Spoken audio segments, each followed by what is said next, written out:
giving it time, I'm giving it faith, I'm giving it more than I ever did take. I'll turn it around. No giving it.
I'm giving it time, I'm giving it faith, I'm giving it more than I ever did take. I'm willing to run low, I'm willing to wait, no matter the price, I'm willing to pay, no turning around, we'll never give that.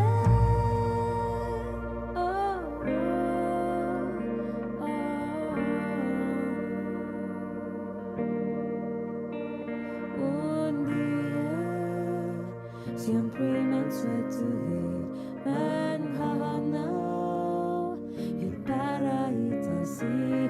Un día siempre me suelto manhanao y para itasi. Link up with Chris and Sabrina at 637-0094 on Breeze 93.9 FM. Chris and Sabrina with The Link.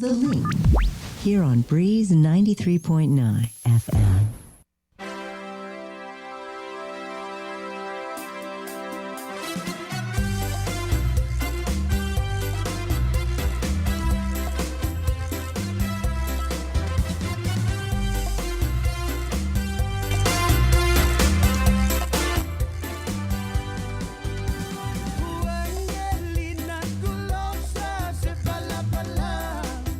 Angelina Gulosa Pujo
Chris and Sabrina with the link here on Breeze 93.9 FM.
uli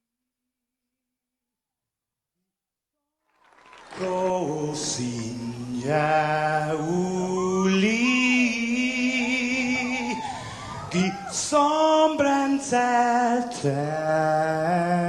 mak E zuita saluda Antes di niga Radzaudzan malak estrezas Durante todo em memu A nogi distância Como kupugi palu Zaniman malak guafi Ikonum nasugi airi Prebatu la noci Nai banderata gaigi Pues Atan Fanny Bandera Kau esta pagua pumalapa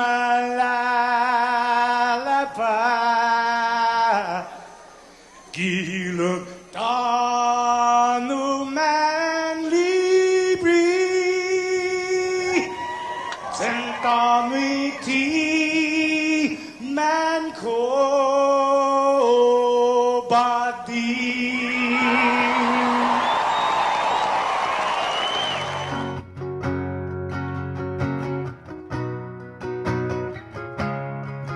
Fanogi chamoru politanota Kanzai matunonya gitoru iluga Paraiona, parai gloria A big isla sen Paraiona, parai gloria A big isla sen Toru I tempo I paz Paraíta Zangini Lani na beni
son who then he must be good and in nursing Yahoo who pressing my saddle out of my day then defending Hinengi cultura lenguaje airi hano Tanitano Tamoru, yes, yes, yes. Tanitano Tamoru, yes, yes, yes. The Eden Shaku, la la la. Did it to get into stop that? Did it to get into stop that? Did it to get into stop that? Did it to get into stop that? It's the who, what be my, ihilo. Tani Biblia, Ibandera, Ibandera, Mohan, yes, yes, yes, Ibandera, Mohan, yes, yes, yes, Ibandera, Mohan, yes, yes, yes, Ibandera, Mohan, yes, yes, yes, Ibandera, Mohan, yes, yes, yes, Ibandera, Mohan, yes, yes, yes, Ibandera, Mohan, yes, yes, yes, Ibandera, Mohan, yeah.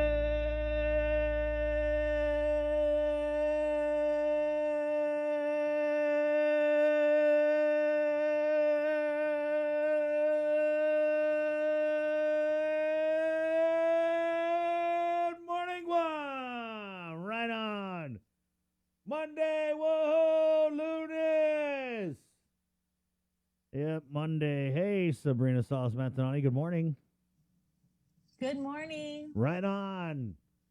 Chiming in from, what is it? What's the weather like there in the LV? Guess you could say that, yeah. Yeah, is it what? Is it hot? Yes, it's really hot. Like, how hot is it? Because, I know there's a lot of Chamorros in Las Vegas, right? And I've been there, but it's a different kind of hot than we're used to on Guam. Good morning, everyone. By the way, this is The Link. I'm Chris. That's Sabrina. Monday. Go ahead. It's like a dry heat. It's just so hot. Once you walk outside, you can feel the sun beating down on you. Wow. It's just so warm, like a heater. You know, when you open your dryer, Yeah. and that warm air comes out. That's what it feels like. So what's worse, the sticky hot on Guam with the humidity or the Las Vegas heat, which is a dry one? The Las Vegas heat, I think. Wow. Yep. It's 6:26, guys. Monday. Welcome to The Link. My name's Chris. Jason Salas is running around somewhere. And as always, we're proud to be brought to you by Pacific Points, IT&E, Jack in the Box, Calvo Enterprises. Is today going to be Milkshake Monday or what, Joe? What do you think? Joe, sir, by the way, on the ones and twos. I hope so, sir. Good. Always optimistic. Yep. Where did this weekend go, Bree? That was a fast one. Yeah, it's Sunday here. Ah, yeah. So thanks for joining us. Do you get like double time because you're working on Sunday? She's like, no. You barely so. even get single time. It's 6:27. That's the kind of show it's going to be today, guys. Monday. Yep, it's Monday. Yeah. Here's what's coming up this week. Well, they're going to give away $10,000. Is it, Bree, is it $10,000 and a new car this week, or is it one or the other? Oh, Jason will know. Hey, everybody, I'm not Jason. Sure. I thought it was. Oh, you started already? Oh, okay. Sorry, I was waiting for you, yeah. No, because Chris goes, oh, can you print this? That had no idea it was like 200 pages of I didn't legal either. documents. I didn't either. Sorry. Good Chris morning. just indiscriminately throws like PDFs and be like, hey, can we print this? Oh, yeah, sorry, Can man. we print this? I was just trying to get rid of you for the good morning. Okay, and that's my excuse for actually for letting people know that I am all about hockey this morning. If you don't be good this summer, you're not going out for hockey. Hey. There is a great game right now on KUN. Oh, there's a great game, eh? Between the New York Islanders, those pesky Islanders, and the defending Stanley Cup champion Tampa Bay Lightning. We are in the second period, and they are still skating to a 0-0 tie. So exciting game in the semifinals for Lord Stanley's Cup. Also in the other one, it is the other semifinals. It is the Montreal Canadiens, Les Habitants, going up against your Vegas Black Knights. There's a lot of Guamanians. Dude, wait, I didn't even know there's a Vegas hockey team. Yeah. What? Yeah, and it's a pretty big deal over here. Are you gonna go to the? I Like mean, it- you in their know, first year in Vegas after they moved, Wait. they played for the Stanley Cup. So this They- is their they didn't first win. year in Vegas. No, this is their second. Yeah. year. Second, where'd they come from? Third year. Actually. Second year. Where'd they come from? This Oakland? is a new team. Yeah. Oh, just a brand new Expansion. team. Wow. Tampa Bay Lightning? Yeah. So No. Bree, what Are is we the? talking about football or are we No, talking we're- about hockey? Yeah, we're No, talking Bree, about what is hockey. what is the tempo there with like in Vegas for the Black Knights being so good? Yeah, what's the vibe, Bree? People are excited about the hockey team. I know that when I was at the hospital, all you hear is the hockey game in the different rooms. Wow. And so my dad was sharing a room with another patient, and he had the game on. And one of the nurses came in, and she's like, "Are y'all watching this? You know, it's so close." And then of I course was like, this fall okay, they've got the Raiders. Hockey is a thing here. Yeah. Well, I mean, I'm pretty sure in Vegas people just want to go to the hockey game because it's like super cold aircon. Yeah. And you could probably make some good money on it if you're. Oh, yeah, odds. Yeah. Also, you may have noticed I am wearing my throwback. Landon's coming on today to do work week weather forecast and everything. He has been giving me, let's say, guff. That's what I can say on the radio. He's been giving me a lot of guff about the fact that my hometown, Hartford Whalers, coolest sports logo ever created. Look at this, you guys. Hometown.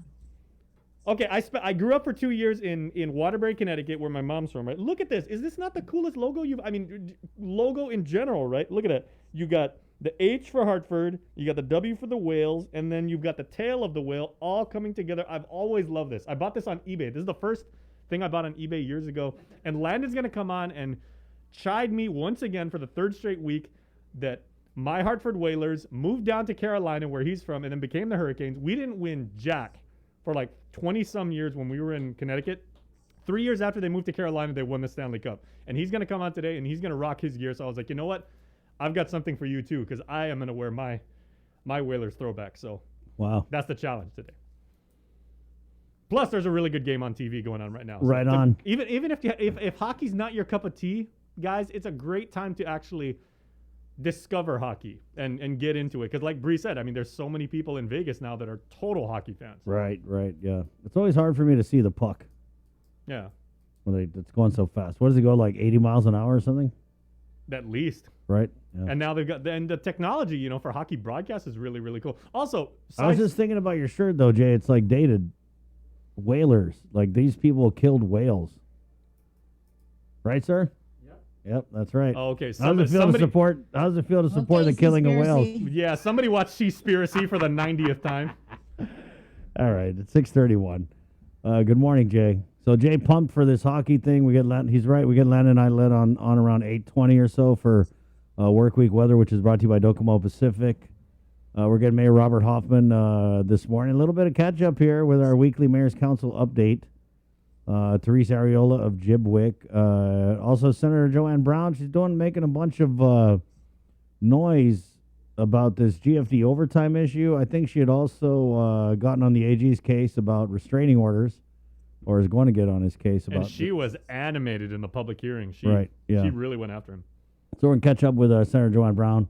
And then Guam Mama Cooks, Jay. This is a cool little deal. Yeah, and actually somebody who is, Jonagan Charfris featured Paula Kineni, who now lives in the Great Northwest, so she's up there. And Paula's always had a knack for cooking, and she really took her game to the next level, and now she's a published author. Paula's also my classmate. Wow. Going back to high school. And Paula's got this amazing cookbook. We've also got like a couple of the videos that she put together where she shows people in the States how to do Chamorro-style barbecue ribs. Wow. I saw that, yeah. As well as, Brie, her potato salad can go head-to-head with yours. I mean, I love your potato salad, but Paula's is like next level. And what's up with your potato salad, Sabrina? I don't know what he's talking about. I mean, do you make potato salad or what? You seem like you would make a good potato salad. I can make potato salad, but I'm not like What do you put in any level. What do you put in it? Just the regular stuff, the potatoes, the hers is very dill pickles. Right. But yeah. hers is very You put the pimentos? olives, pimentos. Wow. Some A people little. some I'm people not a like big- theirs. I'm not a big pimentos fan though. I think it's mostly for color, right? Does it even have a taste? I don't know. I could do without it. So Yeah. maybe not. Pimentos remind me. My mom used to force us to eat because it was always one of the cheaper ones. Was that lunch meat that has the little, what is it that has the pimentos in it? And you could see that like it was Yeah, like yeah. And the green cut olives, into it. sir, is that Yeah. the one? Yeah, Yeah. yeah. I hate it. But you know, some people like their potato salad like with a little bit of grit. You know what I mean? Who likes their potato salad with a little bit of grit? Some Jay? people do. Other Who? people like Who? it. Who? Name one person. Other people like it to be like full on. Yeah, if you're at the beach and you get sand in your potato salad, then it's like it's got some grit. But what would? Do you mean like a little crunchy, or what do you mean by grit? No, like almost like sandy, like a little coarse, like a little. Yeah, no. Link family, please No. tell me I'm not Nah, crazy. I don't know You about guys that. like your potato No, salad with a sorry. little bit of grit. I No, don't know you're right. about that, and Yeah. I don't make that kind of potato salad. Yeah, I don't either. Okay, but I've been to many parties at Bree's But you know house. what is good in potato salad, guys? Bacon. Oh, okay. I got I something for bet. you guys. Bree, you would love this. Do you like corn? On TikTok this No, weekend, wait, right? corn and potato salad? Are you guys hearing this nonsense? But Gritty, corny potato salad. you guys Must be Monday. on TikTok this weekend, it's That's trending good now. stuff. Bree, you would love this, right? There's a new thing that you can make on TikTok. It's banana peel bacon. You basically take a banana Say peel what? and you cook it as if it were bacon. My thing is, oh, why don't you just eat bacon, right? But you can make bacon out of You a banana cook peel. the banana peel like it's bacon? Yeah, and you fry up the banana peel, and like apparently like it tastes like bacon, but I think at that point you've just got like Stockholm syndrome. You believe it so much, and you're like, oh yeah, it's bacon. It's like, no, it's not. It's primarily a vegan dish, but there's also carrot bacon, which I hear is very, very good. Are you sure it's banana peel and not eggplant? No, it's banana peel. It's a thing on TikTok. It's going all over TikTok. I saw it this weekend. Banana peel bacon. What is it? So it's fake bacon? It's bacon? Yeah, you basically you take a banana peel and you fry it up as if it Bacon. were bacon with the oil and everything like that, and it's vegan friendly. You should try It's it. a You joke. should Sounds try like it. it's a No, joke. no. Okay, You ever tried eating a banana peel, Jay? It tastes gross. but have you ever tried frying a banana peel? Apparently, that's the. What are you difference. frying it in, though? If you're frying it in What bacon grease, did they do? Did they doctor it up? What did they put in it? it's probably one of these like viral internet things where it's like, oh, look at us. We're eating a banana peel. Ooh. Right, sir? Tastes like bacon. Look at us. We're eating a banana peel. We're so cool. We're on TikTok. I'm Okay. just kidding, guys. Okay, apparently, so the jury's out on banana peel bacon, at least for the moment, right? But Okay. apparently, my thing about grit in potato salad, Nah, that's a fair. hard no. That's- yeah. Everybody's blowing up. I don't know where you got that from. Pat says that's a no. Andrew Terlahi says no to gritty potato salad, and then uses the potato emoji. Very creative. Elizabeth Agigi says yes. I'm not sure if that's about the gritty potato salad, but Yeah. a little bit of Just back out, Jay. Okay, I'm gonna go watch hockey. Thank you. I'm gonna stay in my lane. 6:36. Hey, Facebook Live though. Good morning, guys. Thanks for jumping onto our Facebook Live feed. Anita Materney, Blas McHale, Mananasi Dutless. Hey, banana peel good for the garden. That's what Elizabeth said. That's very true. Yeah, it is. Your plants need their potassium as well. Correct. Yeah, in the garden. Yeah, not in your mouth. Ann Wolford, good morning. Roadrunners in the house with Anita, Roberto Fracassini, Buongiorno, Guam. Kiyoshi Rockin says, love from Mars. Okay. Nice. Annie Bonds, good morning, Guam. Half a day from Killeen, Texas. I actually watched this cool. Did you guys watch that movie Stowaway? Is that the Netflix one? Yeah, I it's saw. with Anna Yes, I Kendrick. did. That was pretty cool, huh? Yeah. Yeah, I thought just the ending, I was like, Wait, oh, wait, yeah, no yeah. spoilers, no Alright. spoilers. I No, haven't seen forget it. it, guys. Yeah, too late. Yeah, the ending was like, I was like, wait, it's over? Yeah, exactly. Yeah. That's how I felt. Wait, Felt which one? empty. Like, okay, I thought that was gonna be like go back to Earth or something. Yeah. Okay. It's cool. It's got Anna Kendrick and then the one Korean guy who plays the one Korean guy in like mostly all the movies that isn't the dude from The Walking Dead, Daniel Kim. Daniel Kim, right? Yeah. And then also, what was the commander's name? Is that Guy. no the girl, the lady? I see her. I don't know her name. Yeah, she's like a great. What She's a good movie actress. was she in before? Kind of. I always mix her up with Toni Collette. Award winning. Yeah. Jay's googling. Yeah, they kind of favor. Right. Yeah. So anyway, it's a like good movie. yeah, they Just go to be Mars, prepared. and there's like a guy that's stowed away on the ship, and then ends up like, oh my god, we only have enough oxygen for everybody but you, right? And then they got to go climb out on the. Anyway, it took me like 3 days to watch. So what I do is I watch a movie, and then we fall asleep after like 15 minutes, and then the next day I'll watch like the next 15 minutes of it. So it takes me like a week to watch a movie. So what are you gonna watch it, Jay? Well, now that I know how it ended, probably. Okay. Well, yeah, I didn't tell you how it ended, but how it ends We is didn't Bree tell said you. how it Yeah. ended. Anna Kendrick, she I climbs didn't up and say. she endures this radiation storm, and she sacrifices herself for the good of her crew. Okay. Wait, is she? But you never find out if they made it to Mars or anything. Is she funny in that movie? Because Anna Kendrick, by the way, is my celebrity crush. No, No, she's not she's not. funny. Yeah, does she's she good. does she do the cup thing? No, she doesn't. From- She's good though. She doesn't do the cup thing from Pitch It's, Perfect. it's not a comedy. It's not a comedy. Yeah. I mean, you're kind of like waiting for her to, but with her, she carries that I'm Anna To Kendrick, sing. right? Yeah. Oh, by the way, you know what I've sing. I've heard? You guys know Anya Taylor-Joy, right? No, She we don't. hosted SNL the girl from Queen's Gambit, and she was also in New Mutants. She played she was Magic, Okay. right? The tall, she played like a All right, Russian. yeah. She has been cast in a remake of the 1921 film Nosferatu. Oh wow. That's gonna be crazy. The what? The original Nosferatu, Dracula, well, yeah, not the original vampire the film. OG Dracula, the really scary If one you just Google Nosferatu, it's that one iconic image of the with the bald, pointy ears. Yeah, the and, pointy ears, bald vampire. Anyway, guys, it's 6:40. Nosferatu? Yeah, Nosferatu. Nosferatu. Go back. Okay. By the way, one last I'm thing. a vampire buff. There's been a movie. There's been a little clip that's been going around. It blew up on YouTube recently. It's from Bram Stoker's Dracula from like 1994 of Gary Oldman, who played Dracula, and fighting with Francis Ford Coppola, who was the director. And they're they're going at it like petulant children and everything. It's hilarious Oh wow. just to watch. Gary Oldman, one of the best actors of this generation, and just fighting over like the stupidest stuff. And as such, everybody's rediscovering Bram Stoker's Dracula, which is an amazing movie. Yeah. Gary Oldman's a good actor. Yeah. Anyway, right. I liked him in The Professional.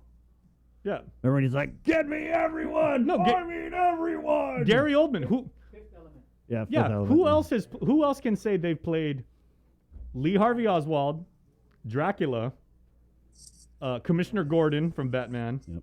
All the guy's amazing. At 6:40, so coming up on the show again, Senator Joanne Brown, Paula Caneni, Guam Mama Cooks, Teresa Ariola. Plus, we got Cover Me, and we're going to do a little thing called Profiles in Pride. This segment we ran, got a whole bunch of engagement with our good friend Adrian Diaz at Vegas Honey on IG if you want to throw her a follow. That's coming up here on the show. It's Monday, June 14th on the link. Good morning, Facebook Live. Thank you guys for chiming in, and we always like to talk story and drink our coffee in the morning, and we cover topics from Gary Oldman to gritty potato salad. To banana peel bacon. Yeah, so it's definitely a little hodgepodge. Look, to Nosferatu. Yeah, to Nosferatu.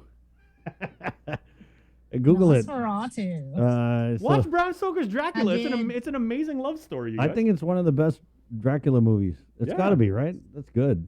And I it's mean- got it all. It captures that like lusty. Nosferatu? Because with the vampires, there's always that like sexual kind of right vibe. Dracula was always a stud. He was Right, yeah. So the Bram Stoker's Dracula covers that, and then it's got the whole story with Van Helsing, and it's Yeah, good. it's It's good stuff. I have traveled hundreds of years over the oceans to find you. And then Keanu Reeves is like, dude, bro, he's a vampire, bro. Oh God, Keanu. Oh was my terrible. God, dude. It's like he's a vampire. I am an FBI agent. It's 6:42. Let's get into the news now. Serious hats now, guys. There we go. All right. Sabrina Banana peel bacon. Here we go. Sabrina Salas-Mazzanani from the KUAM News team with the very latest. Good morning, Sabrina. Off today, everybody. The Guam OPA has issued another report on GovGuam finances. According to the latest audit, there's more than $1 million in questionable costs for fiscal year 2020 federal awards. The OPA identified 18 findings in FY 2020, 16 of which relate to the 10 major federal programs. 8 of these did not comply with applicable requirements, rendering them material weakness, 4 of which are over $200,000 in questionable costs. Now, of the 18 findings, 8 had a total question cost of $1.3 million, which is $202,000 more than the previous year. The independent auditors identified 4 findings with question costs surpassing $200,000, which relate to the following. GovGuam did not report $413,000 in collection of overpayments to refund the federal share, which is considered a questionable cost. GovGuam also did not have an analysis done on absorbing credit card fees and hotel reservations for unoccupied hotel rooms.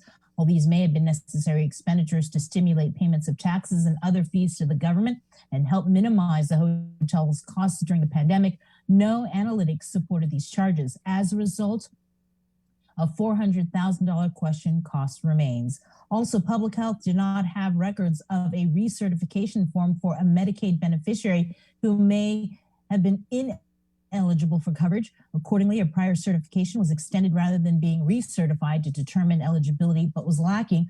For this reason, there was a question cost of $226,000.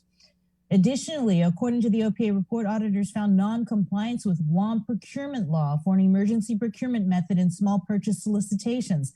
These findings relate to the procurement of 3 ambulances and construction services to upgrade a gym's interior lighting, public restrooms, and recreational facilities. Total question cost, $218,000. GovGuam's AS-400 is overdue for a replacement. DOA Division of Accounts could not facilitate a timely and periodic closing of the accounting system and generate financial information. Consequently, the independent auditors required additional time and effort to complete the financial audit. GovGuam, as we have been reporting, is currently procuring a new financial management system.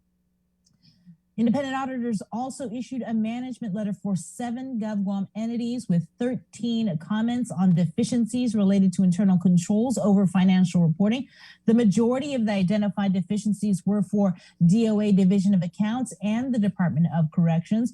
For DOA, received 6 comments relative to missing receipt number sequences, reconciliation of fund balance before year-end closing, and uncollected $1.5 million receivables.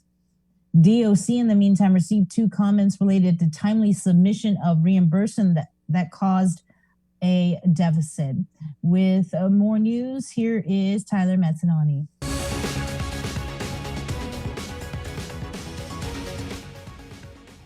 Buenos and half a day, everyone. I'm Tyler Matsinani with your headlines here on The Link. Community members feel GPD's Domestic Assault Response Team, or DART, is lacking in response time and ultimately feel the system is failing victims. This comes after a woman was murdered in her apartment in front of her children. The man accused for her death, John Richard Bass, who the slain mother attempted to report, as did women from his past. KUM questions Chief of Police Stephen Ignacio on this case. Guam Police Department Chief Stephen Ignacio says he has asked the Criminal Investigation Division in their DART unit to look into the homicide of 39-year-old Virginia Laguarnia. Laguarnia was brutally stabbed to death on Sunday, June 6th inside her residence at Hotel Mayana in Tamuning. John Richard Bass III is being held on a $1 million cash bail and faces murder charges for Laguarnia's death. It was learned that Laguarnia was in a relationship with Bass. However, according to a family member's social media post, she had been trying to leave him and made multiple reports to GPD. And then I also asked them because I was aware that another victim of this suspect had come forward. And so I asked them to look at all of those cases as well. In an exclusive interview with KUAM, Bass's ex-girlfriend, Beauty Camacho, spoke out about her traumatic past, having endured years of harassment from the defendant. Ignacio says an assessment on these cases and the process and procedures of dealing with domestic violence victims is underway. But it's no secret the department needs help. Can the DART unit use more officers? Absolutely. The Guam Police Department in general, as a whole, can use more officers. It's been an ongoing challenge as GPD and other law enforcement agencies are losing officers to retirement and resignations. Sometimes you feel like you're fighting a losing battle, but you just keep fighting. You can never give up because, this is the police department and we have to serve our communities. According to Ignacio, there are only 2 investigators and 2 victim advocates under the DART unit. Yes, absolutely. And let me just also put it out there that the Domestic Assault Response Team, the DART unit, is not only responsible for domestic violence cases, they also oversee family violence cases. but more importantly, also the criminal sexual conduct cases. And as we know, we lead the nation in domestic violence. Sexual assault cases. We try and respond to all the cases that we can. Victims Advocate Reaching Out, or VARO President Judy Wanpat, says there is definitely room for improvement when responding to domestic violence victim reports. That was my frustration, is that, is there someone then not at the desk, because they weren't picking up, the phone, or were they all out, on the field? I don't know, but I know that there are cases, like I said, where the response was quick, and other times they're not. Most definitely, the first line of defense will be the police, and that's where they need to beef up, maybe the number of individuals that are a part of DART. Reporting for Guam's News Network, I'm Adriana Cotero. Last Saturday, the Guam Police Department and Public Health responded to a complaint at the Dededo Dome, but it wasn't because they were cockfighting. Here's our next story. Last weekend, the Guam Police Department alongside Public Health responded to a complaint at the Dededo Cockfighting Dome, not because of cockfighting, but because they violated social gathering rules. Chief of Police Steve Ignacio. The only thing I'm aware of is that I did get a call and we were asked to support public health. Yeah, so I'm not tracking that the Guam Police Department issued a citation. It may have been public health. Right. We were there just to assist them because of the large crowd that was involved. The island state of emergency currently permits gatherings of no more than 100 people.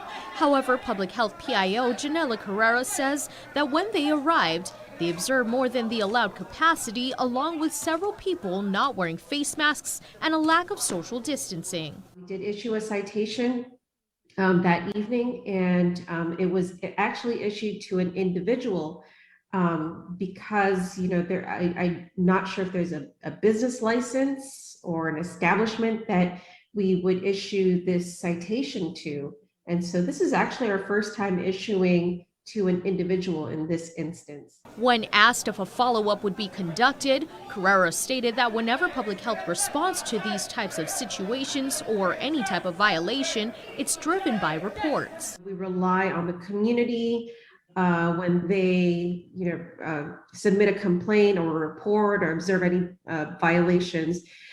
So we're very grateful to the community for submitting those types of reports, even if it's anonymous. If we have reason to believe or suspect any type of violation is occurring, whether it's an eating or drinking establishment, a bar, a restaurant, or in this case, the cockfighting dome, then we will go out and investigate. Carrera further stated that this was not the first time Public Health had received a complaint regarding the Dededo Dome. The head of the Mayor's Council is lamenting how much the village leaders are perennially underappreciated. Testifying at the MCOG budget hearing, Executive Director Angel Sablon said mayors were called upon to do an endless number of tasks related to the COVID pandemic. All this on top of their endless number of regular duties. Still carry out our usual roadside grass cutting and cleaning, chasing after illegal dump sites, picking up dead animals, and trying to control stray animals, providing mayor's verifications, and quite honestly, doing the thankless job that all our mayors and vice mayors and staff are mandated to do. Mayors are seeking a more than $1 million increase in their FY22 budget, which Sablon says is to cover increased personnel and utility costs. Senators, this is our FY22 budget request and submission. Simple and straightforward. We have been castigated and criticized because the majority of our funding sources comes from the Guam Highway Fund and the Tourist Attraction Fund. This is not of our making. As you may see in our eyes and feel in our hearts, we are tired of being thrown under the bus. The Mayor's Council is seeking a budget of $12.3 million in fiscal year 2022. That's about $1.8 million less than what they asked for in FY21, but $1.4 million more than what they were appropriated this year. Meanwhile, as senators continue with the budget hearings, they are still mostly in the dark about how much American Rescue Plan money will be used to support government operations. We asked the governor about that, but she says they're still finalizing a spending plan for the more than $600 million in discretionary funds she has at her disposal. We're still getting changes in the interim guidelines. We've just received more changes in relation to the non-entity funds. And so, nothing final has been decided, so it's still under review. By July 16th, we should be able to get something more final. July 16 is the deadline to comment on the Treasury Department's interim final rule for use of ARP budget funds. That's it for now. We'll see y'all at 6 tonight on Primetime.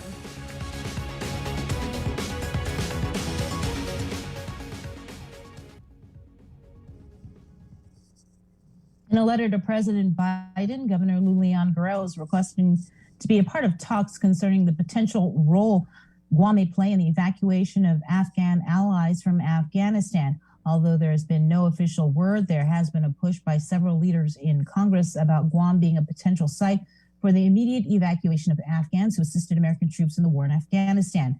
President Biden ordered the U.S. troops to be out of the country by September 11th. However, no plan has been put forward on the evacuation of Afghan allies. The governor, in a letter to President Biden, states, recently it has come to my attention that some congressional members have suggested that a task force be established for the visa management and evacuation of our Afghan partners during this drawdown process, and in particular that Guam may be considered a temporary transfer site before our allies move to permanent locations within the U.S. mainland.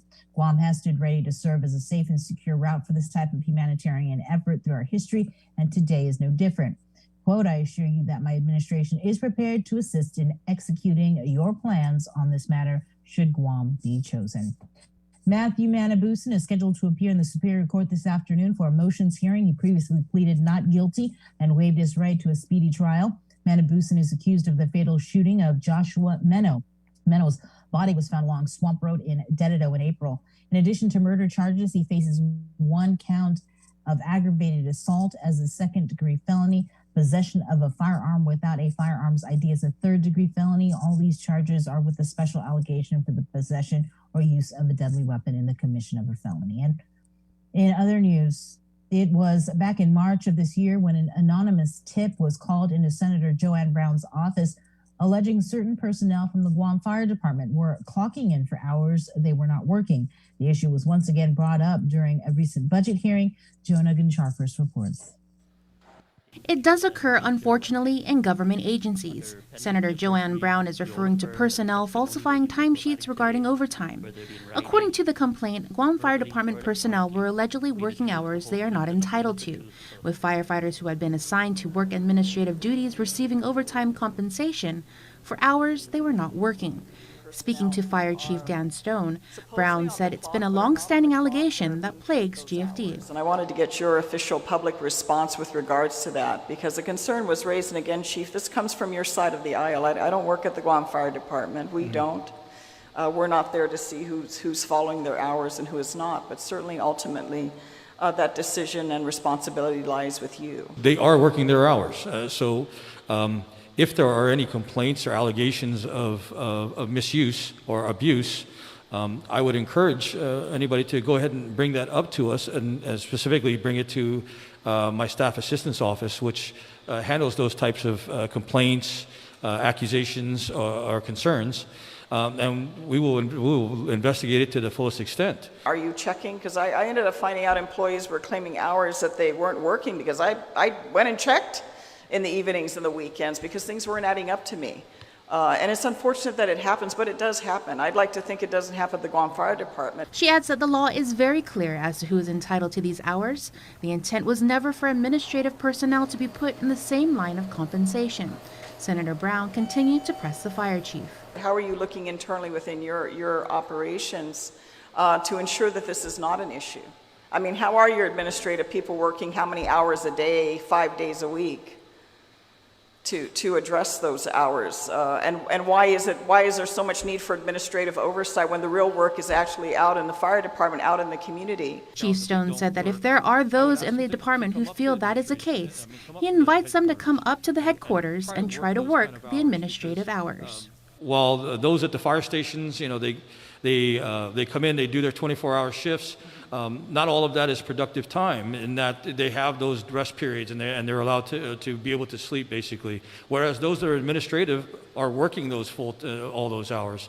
And not only that, they also carry those work hours to home because the way I'm able to verify that is through their work, the work product. I don't know how many people who work in the admin side are working for 8 full hours and going home working another 3 or 4 hours every single night. I don't believe that. Ultimately, he says, if somebody has knowledge, information, evidence to the contrary, then I would encourage them to come up because if that's happening, I want to know about it.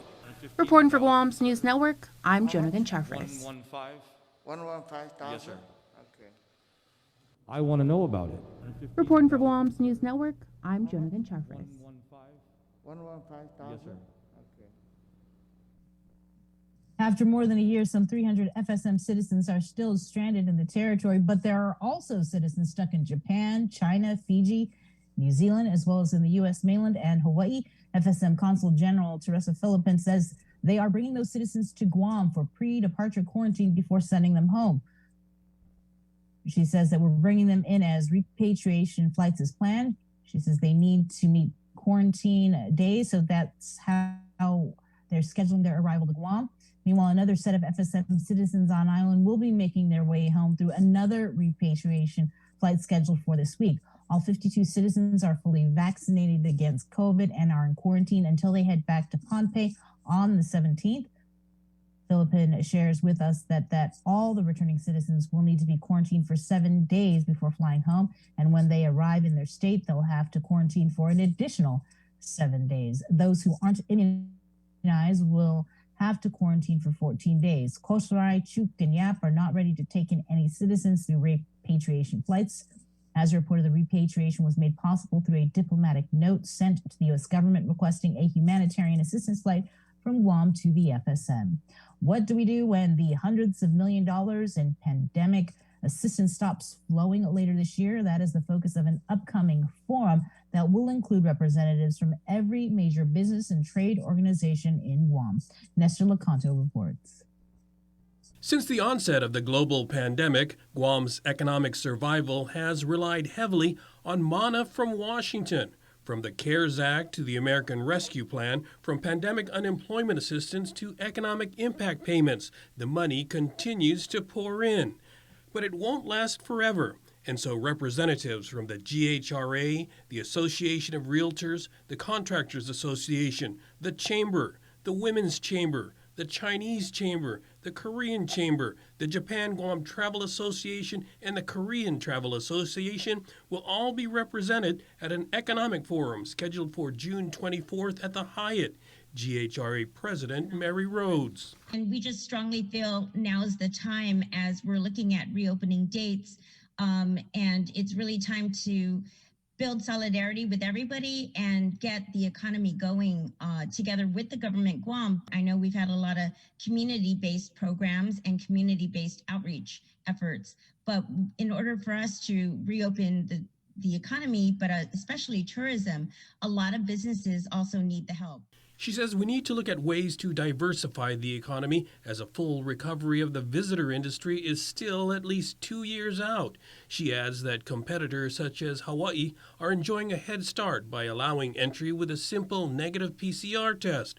Many in Guam's industry believe at the very least the governor should already allow in Korean tourists who've taken the AstraZeneca vaccine, even though it's not a U.S.-approved shot.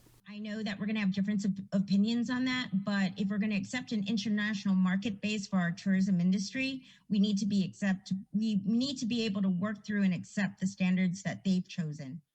GVB has said it's expecting the governor's approval soon.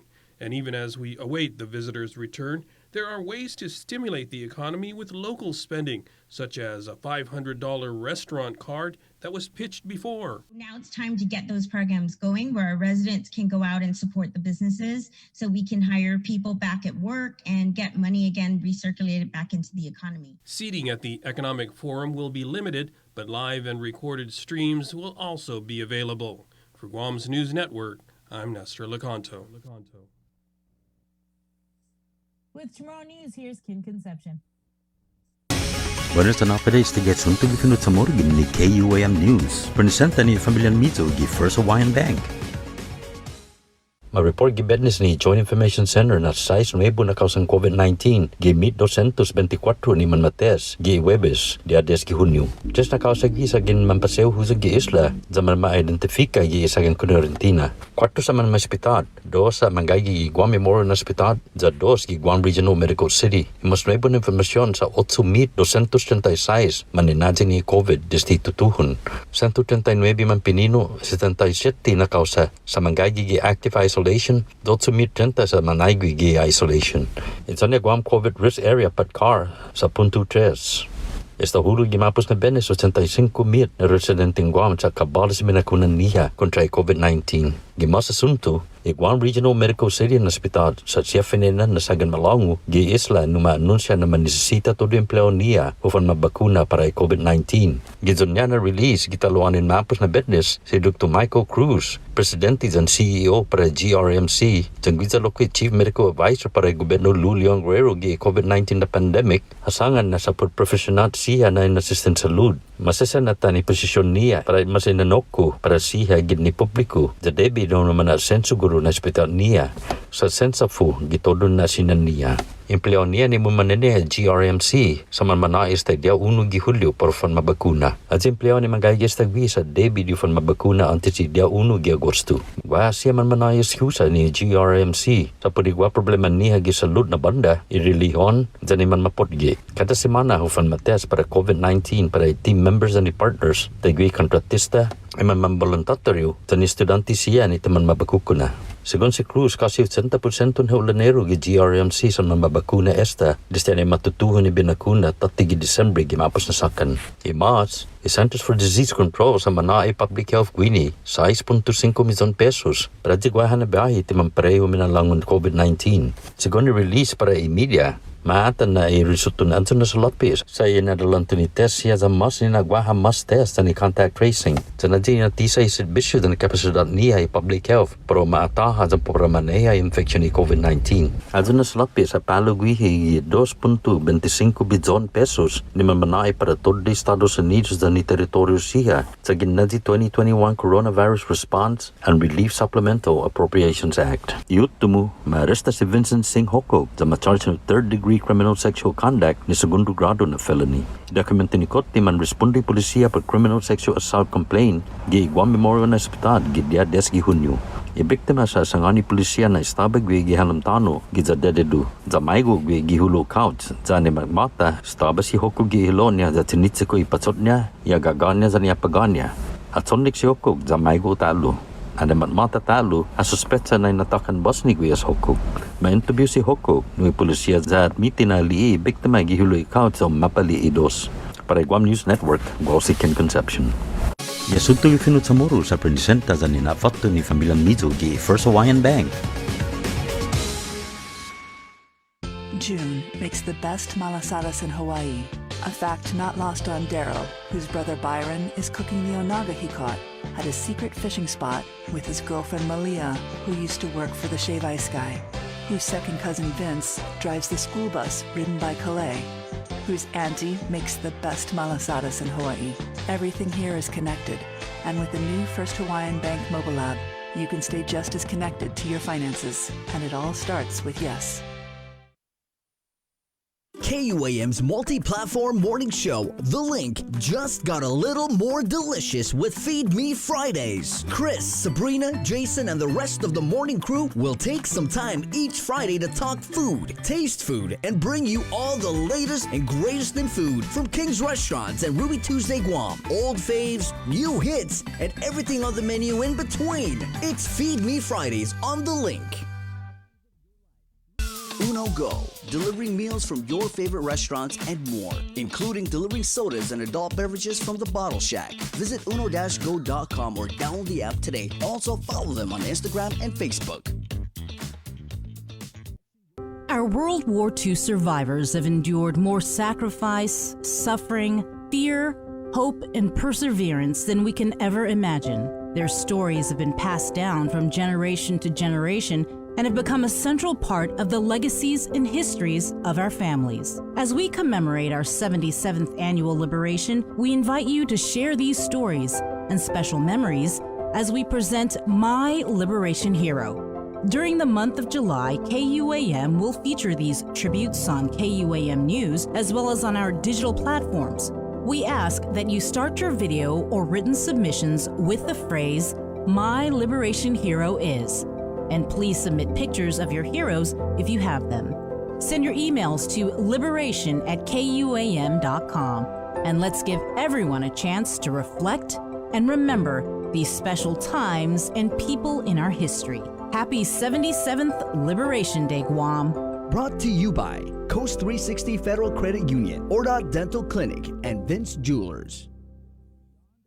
After a year with so many games and events delayed or unplayed, the world is ready for anything and everything in the world of sports. KUAM Communications is ready with more games, more championships, and more specials that are guaranteed to bring out the fan in you. Don't miss a minute of gameplay from NBC on KUAM TV 8 or from CBS on KUAM TV 11. Every month, we'll bring you the action and excitement. Brought to you locally by Michelob Ultra, Superior Light Beer, Marianas Irrigation and Landscape, and Docomo Pacific. Just more great reasons to tune in and turn on so you'll fall in love with TV again with the best from KUAM Communications.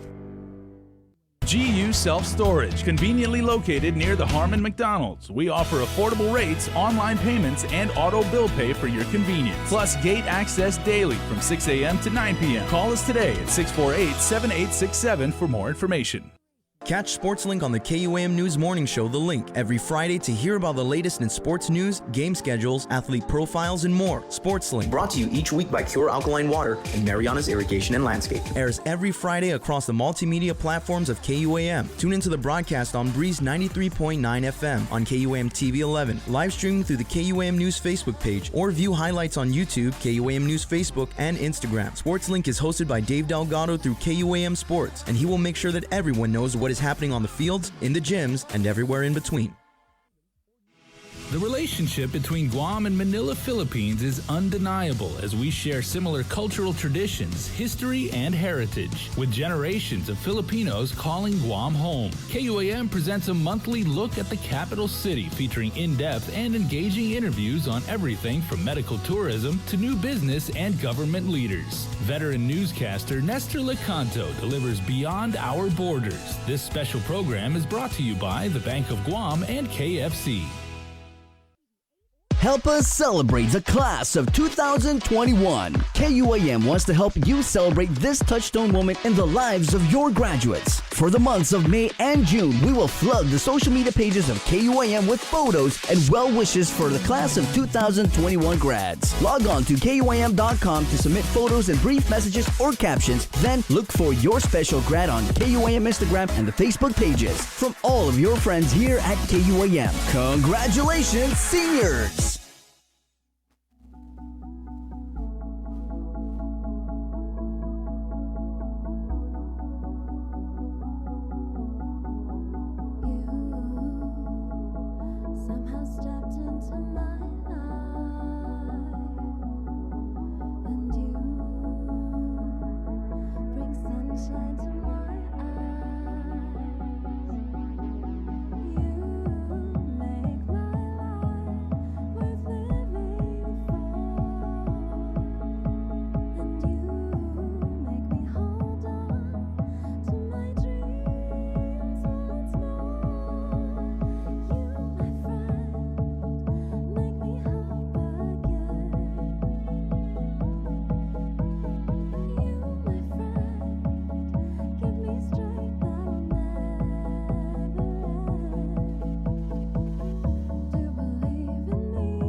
think we need EDM remixes for all the Chamorro songs. There are about 300 people like in their cars right now, getting ready to go to work, like bobbing their heads, like people looking at each other. I like that though. Ding ding ding ding ding ding ding ding ding ding ding ding ding ding ding ding ding ding. I call that the one finger special. Good stuff. That's a Napoleon Guerrero Hagu EDM remix. I got one thing to pass along, Yeah, everybody. Jay. Yesterday, because What do you got, Jay? Yeah, What do you got? What do you got there? Well, yesterday during the Mass down at Cathedral, the Archdiocese does have a post, and they said Father's Day remembrance candles are available at the Cathedral Basilica gift shop. If you would like a candle to honor your father or loved ones, you can purchase them in the gift shop, and then gift shop staff will safely and sanitarily place the candles inside the cathedral at the base of the altar on Father's Day weekend, which is this weekend, by the way. They Father's do Day it is on Sunday. sanitarily. They go in a whole hazmat suit with 5 pairs of gloves and 18 masks, and they put it on there. And then make the sign of the cross. Yeah, and then, yeah. So if you would like to contact the gift shop at 479-6279, that's 479-6279 if you would like to get a candle to remember your favorite dad. It's the least you guys can do. You guys never check your dads anyway. Mayor Hoffman, good morning. Wow, what a wonderful segue. It's the old Father's Day guilt trip, guys. Works like a charm. 714, Mayor Robert Hoffman. Why does it feel like you're like talking to somebody about Oh, what? No, just talking in general terms. Are you going to guilt your kids into doing something for you for like Father's a Day? hidden message or something? Nah, what hidden? I don't do hidden message. You know I'm clumsy with the words. Just put them out there. Oh, yeah. Okay, yeah, that was pretty direct then. Yeah, it was. It's 714. Very subtle. Monday, June 14th. Year of our Lord 2021. Mayor Robert Hoffman, Vice Mayor of the Mayor's Council, or Vice President of the Mayor's Council of Guam, joining us now. Good morning, Mayor Hoffman. Long time. Good morning. How are you all? We're doing pretty good. We're just scratching our heads because I know we were talking during the break, and then also with Mayor Alec, who usually comes on Monday. I hear he's a little busy this morning, though. So it was just interesting because the mayor was talking about, was it the COVID pay for the mayor's staff? Sabrina? Yeah, the differential pay. Right. They hadn't received it since January. I think there was a letter from the Department of Administration saying, hey, no more COVID pay. Right. If you want to pay, you got to pay from your own funds. Something to that extent. I just thought it was a little, we're scratching our heads because we're getting all these agencies come in, and that's kind of a recurring theme that they can't pay this or they can't pay this or that because they're broke, but yet we have $600 million in American Rescue Plan funds in the bank. So what gives, Mayor? And a We know that surplus. we know all the documents that monitor and track the COVID pay is there with DOA. We were assured that it will be paid. So DOA ran out of money on that one account, which was the CARES Act. So now it's the American Recovery Plan that they're trying to get the money. They have the money in. So it's them, and it's a matter of them reconciling and then putting it into the account to pay it. So it is heartbreaking because a lot of these employees really kind of depended on that. They kind of, I would say, they grew accustomed to it, but it did help in all the additional duties they did. Many of them are using their personal vehicles to do some of the responsibilities that were tasked to because of the increase in terms of delivering meals, kind of doing the outreach, doing those personal stuff. So, for many, COVID is over, but for many of us, we've never stopped. And so that's kind of where we're at right now. With it, we're just waiting to hear back from DOA that the money's been uploaded into the account, but all the paperwork is there. It is verified, and so we're hoping probably maybe in a month or less. But I agree, there's money there. Do you know how much is owed? Do you know how much total is owed? I don't know off the top of my head. I know it's probably like 10 or 11 pay periods worth of COVID pay. And, Senator San Augustine during the budget hearing last week said, our employees are just like vendors. If they can pay vendors, and the government's made a real big effort to pay vendors, which is great. Our vendors are happy. Consider us vendors because, consider our employees vendors because they've been waiting and waiting and waiting. And so it's only right. Yeah. What do you think of that, Bree? I don't think you need to justify. What do I think that it's like the waiting game? Well, I think they need to pay the Everybody's workers. waiting. To pay We're the all waiting workers. for- I mean, the mayor Yeah, of staffs out there, they course, bust their of ass course, all the time. But I know it's not just The us. I mayor's know- office employees, they're all frontliners. Yeah, and I know that there are several agencies that are also due COVID pay. I mean, public health is one of them, and various agencies as well that were involved. And so, I wouldn't say there's a mad dash, but with the money sitting there, I as I hear discussions, I'm still kind of confused of where it goes. We have the money, but the legislature decides because they're asking for a plan, and the governor's office is asking for a plan. Everybody wants a plan. I'm like, here's a plan. Spend it, give it to us so we can spend it. Yeah, here's a plan. Yeah, pay the workers.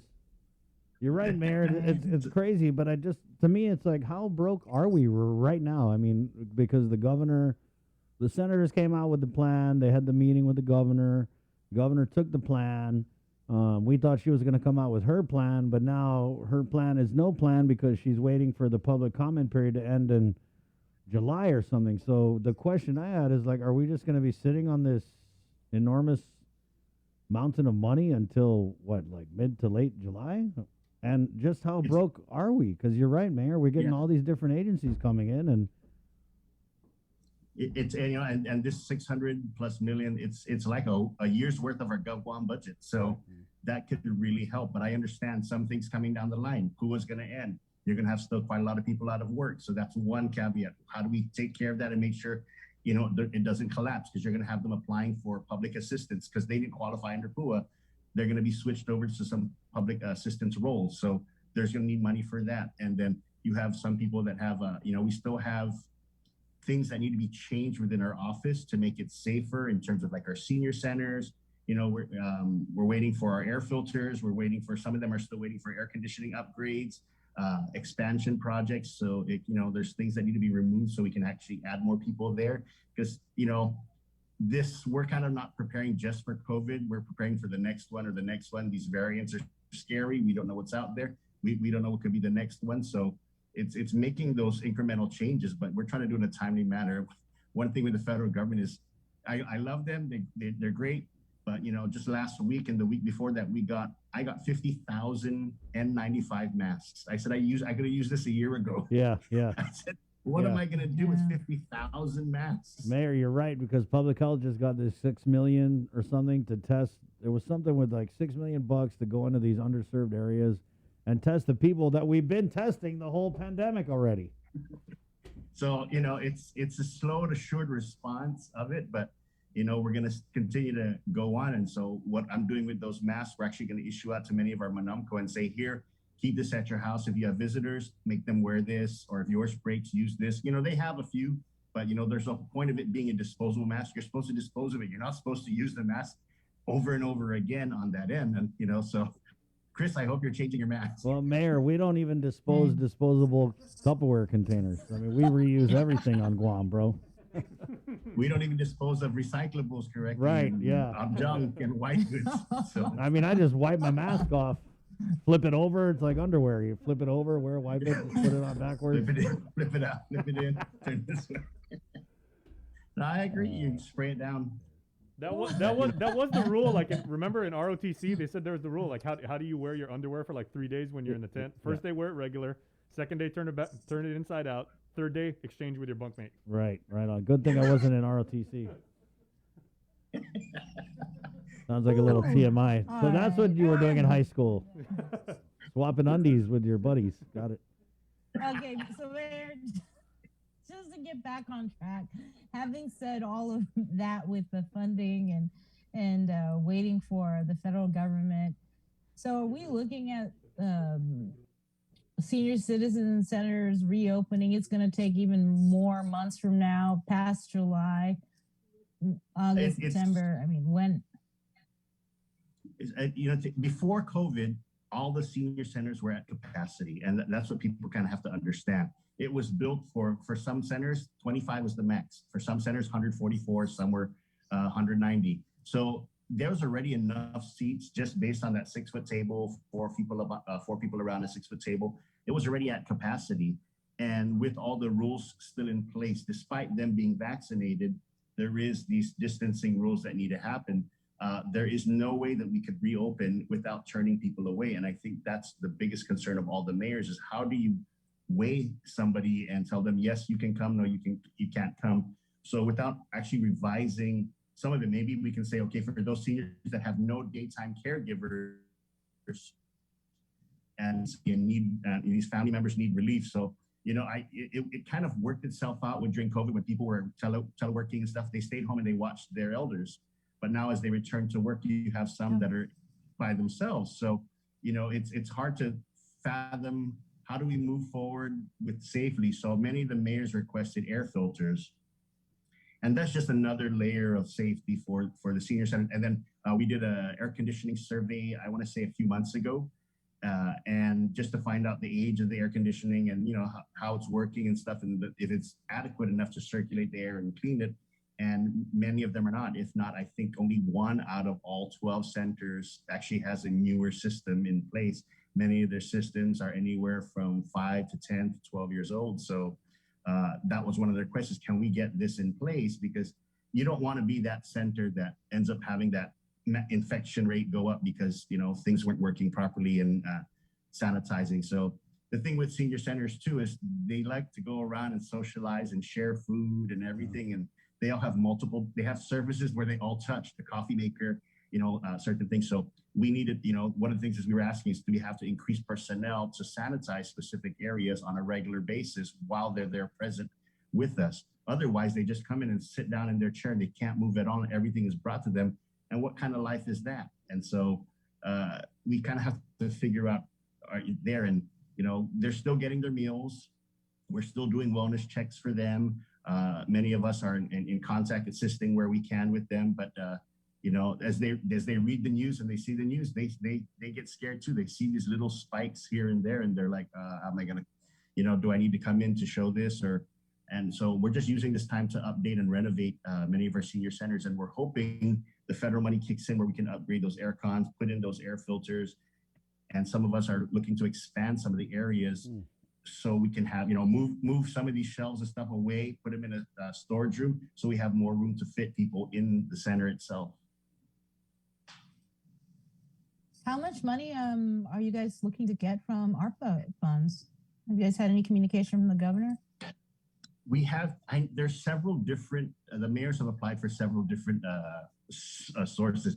So I believe that in our budget hearing, we're looking for $7 million to cover some of the shortfalls from our this past fiscal year or this fiscal year's budget. Many of our fuel expenses are gone, and we've eaten all that money up. There's some other things that are kind of within that. Then mayors have also applied for education stabilization funding. I know public health also has a specific type of funding for senior centers. I know that Homeland Security and FEMA also has a separate side of funding. And then, so everyone kind of has these pots of money. And so we're just saying whoever can get to us first, we can kind of apply it to where it needs to be. And I think slowly reopening, that's the hard part. If you have these funding sources too, now it's the availability of contractors. There are really none. And so there's some things that need to be done or scheduling issues. So it's a waiting game for many of us. Mm-hmm. So how much? Have you heard from the governor at all? Not for specifically for senior centers. So what we did for the air filters, we put in the request to Homeland, and they said, okay, we'll send it up the chain to FEMA. They get backwards saying, they told us, yes, we can get it for you. We'll work on the procurement, and that's where we've been. So if FEMA's going to apply for it and buy it, that's great. We're just waiting then for BBMR or FEMA to come back and say, okay, here it is. And so, we kind of said, this is the size of our centers, and these filters have a specific square footage it can handle and, maintenance issues and stuff. So we don't know the pricing. It's just, we got the okay from Homeland and FEMA. So I want to say it probably would be interesting if you can find out from FEMA and Homeland for us, because we've been waiting for months. Mayor, did you, on the list that the senator sent over to the governor, there was a few stuff in there, a few things in there I felt that affected things at the village level. Were there items on there that you guys supported with the mayor's council? I know that they talked about vehicles. I know they talked about vehicle maintenance. I know they talked about recycling and doing getting more things done. The hard part with the collection efforts of the mayors do is it's never going to end. Cars will always break down, refrigerators will break, TVs. So it's everyone wants to do this massive cleanup using whatever funding sources we can here and there, and we have to find a way to make it have some value where people can take it themselves and get some sort of money in exchange and remove us from the process, because I wouldn't say we're the free labor, but we're the equation of that labor that's not accounted to the cost of actually moving some of these things here. Some of the things people have asked us to move, weigh several hundred pounds. I was asked to move an engine block. I'm like, how do we do this? And how did we get here in the first place? And they're like, Mayor, can you pick up my engine block? I'm like, I kind of need a bunch of other things to do this. And so I just can't send like 5 guys and toss it into a trailer. So where I told our office, I said, we need to put a weight limit on the amount of things, they can give us versus, I have a cement truck that I want to move. I'm like, this is not how this works. So, wow. Yeah, so it's difficult, but those are some of the things I know part of the American Rescue Plan money. Some of the things we were looking at is on environmental initiatives. I'm very focused on trying to see what we can do to build capacity in terms of capital improvement projects. And so that's kind of where I've been pushing what we need to do. And again, even with capital improvement projects, every little thing that we do, anytime it involves federal money, it requires all these environmental clearances and, agricultural, the Marianas Crow, and all the other things that kind of go with it. It's a headache. Wow. Yep. Well, sorry. Yeah. It's supposed to be a good morning. Monday morning, I give you a bunch of bad news. I feel like I'm obligated to ask about the stray dog stuff, just because we. That's one of the things too. I think we asked for money to support game and Department of Agriculture. One of the things that we were talking about is seeing if they can build an additional shelter somewhere in the central or southern area. There's a lot of people who love and care for animals, and I think an expansion somewhere where people can bring the animals, or as well as foster some of the animals closer. Because I think Gain is lucky because they have a lot of the people around the north where the base is, but you also have bases in Santa Rita and here in Agana Heights that could use. There's a lot of volunteers that want to help out instead of driving all the way to Jigo. So it would kind of solve some of the capacity issues that we're always faced with, because every time we're trying to do something, and there's a bunch of new organizations and they've been so helpful that I've turned in dogs these past few weeks, and I've never told there was a capacity issue. So it's kind of working itself out in a way, but I don't know if it's working out in a way that we're beating the number of births of puppies versus the number of dogs we're taking in. That's the challenge, right, Mayor? So what do you think? Do we need to expand? I mean, obviously we do, but would you support dedicating a certain amount of like ARP funds or whatever kind of funds to expand the facilities at Gain? Yes, not just that Gain. Like I said, at other locations would be good. I'm in full support of that.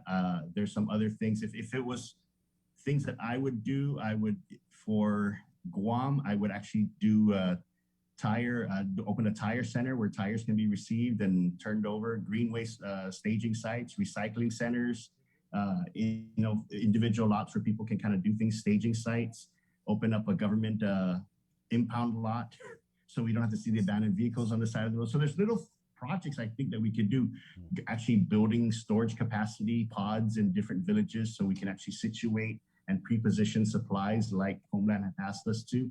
I think in the long run, this kind of handles all the things we want to do versus just this one shot on the arm. And, Guam's beautiful for a year or so, but, if we do these long-term projects, we have that impound lot, we have the green waste processing lot, this is where we can get the private sector involved to come and process that, but at least people have a place to do it versus the side of the road versus everywhere else. So, these are feel-good projects, but they also, when you have to challenge, when you have to go up against the hospital and education and public safety, these fall right at the bottom. Yeah, but Mayor, you're right. Like with this money, we're really sitting on a good opportunity to do some like long-term incremental changes that would support like long-term sustainability and whatnot.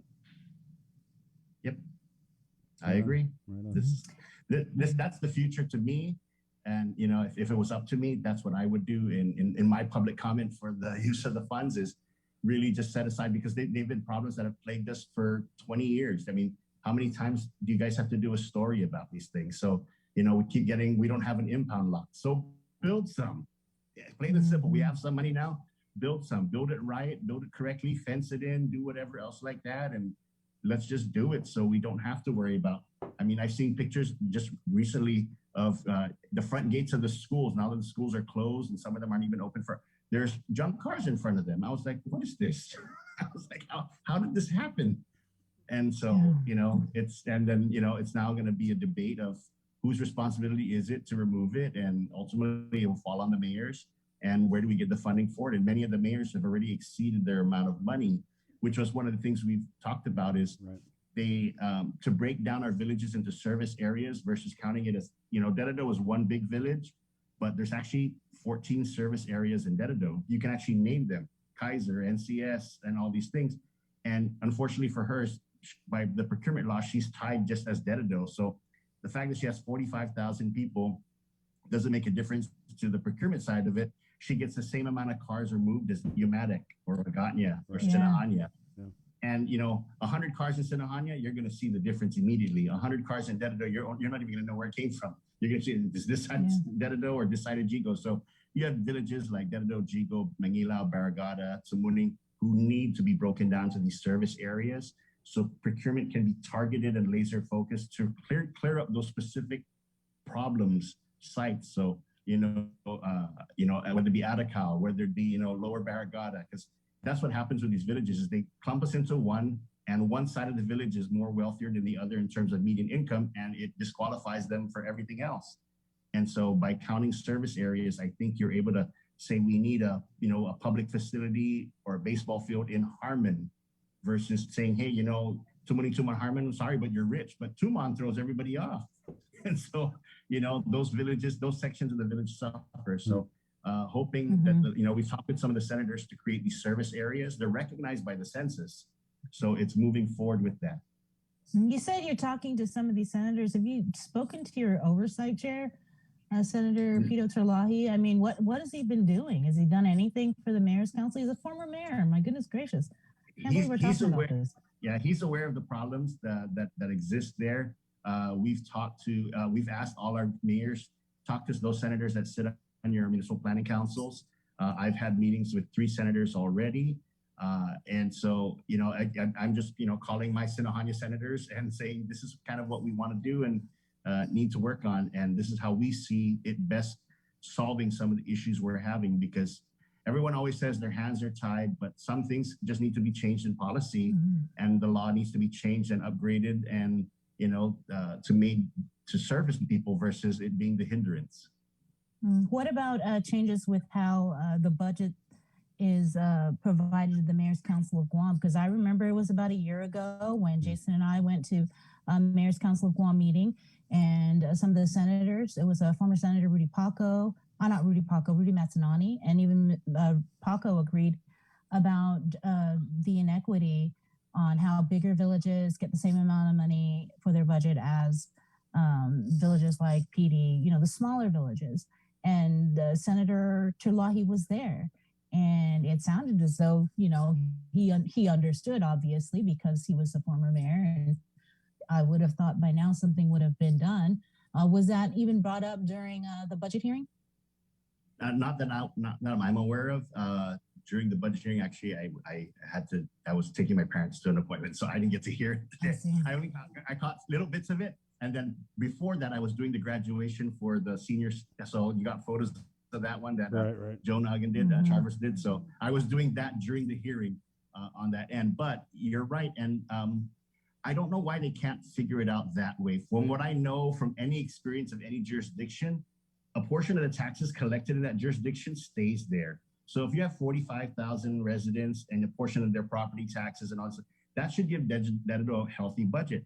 You don't take the money from West Hollywood and give it to Beverly Hills or it stays within that jurisdiction. A big portion is given to the kind of the state in that way, but it kind of stays within that county, and that mayor gets to do the priority. And so you should be able to have that biggest impact of where you live. So for the larger villages, that should, or I mean, for all of the island, it should be the formula. A portion of the property taxes, a portion of the income taxes should stay within that specific jurisdiction.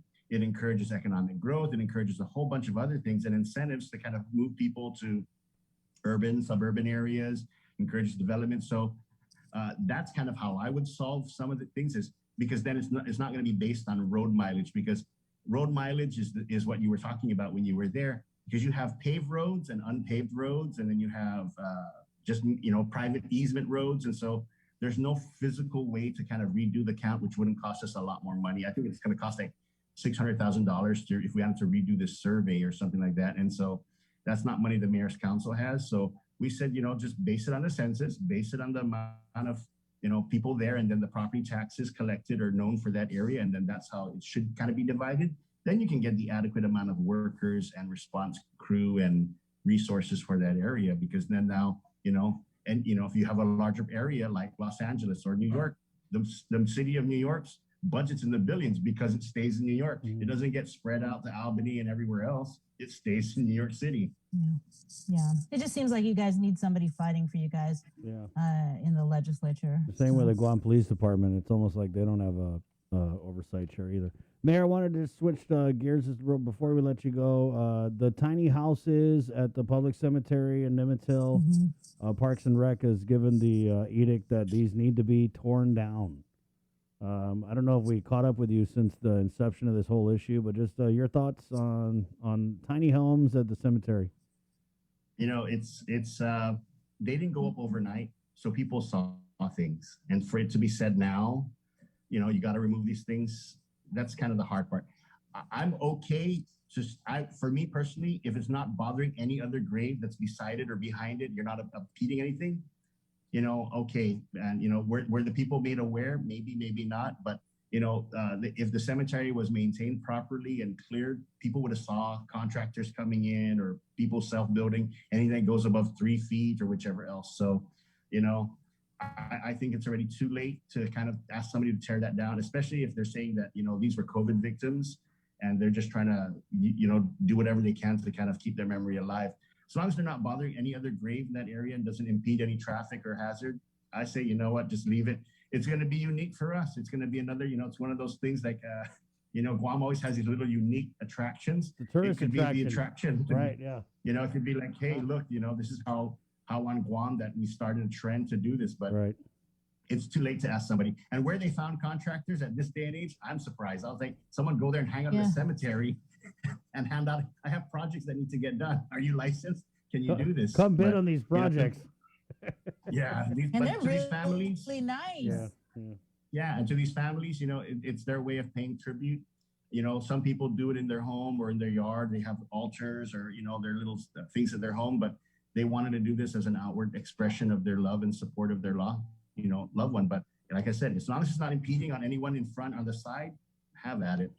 I mean, I'm sorry, and there's no way to go about this, but that's it. Grandfather it in, say, okay, no more. We're going to monitor this daily, whichever. But even the people across the street saw it. Right. Yeah. Okay. Well, they're too late to tear it down, but just don't allow any new ones to go up. Your take. Yeah. Thank you, Mayor. Yeah. No problem. Good Have talk. a great, Good happy talk. Father's Day. You too. Happy Father's Day. Thank you. You really need to tell him, okay? Send me a card. I saw a meme that says we shouldn't do gender reveal. We should do baby daddy reveal. On that note, we're out. Thank you, Mayor Hoffman. All right. Hey, Bye, Mayor. Quick break, and we're coming back with Therese Ariola of Guam Behavioral Health and Wellness Center next, right here on The Link. Good morning. KUAM's multi-platform morning show. Our World War II survivors have endured more sacrifice, suffering, fear, hope, and perseverance than we can ever imagine. Their stories have been passed down from generation to generation and have become a central part of the legacies and histories of our families. As we commemorate our 77th annual liberation, we invite you to share these stories and special memories as we present My Liberation Hero. During the month of July, KUAM will feature these tributes on KUAM News as well as on our digital platforms. We ask that you start your video or written submissions with the phrase, "My Liberation Hero is," and please submit pictures of your heroes if you have them. Send your emails to liberation@kuam.com, and let's give everyone a chance to reflect and remember these special times and people in our history. Happy 77th Liberation Day, Guam. Brought to you by Coast 360 Federal Credit Union, Audit Dental Clinic, and Vince Jewelers.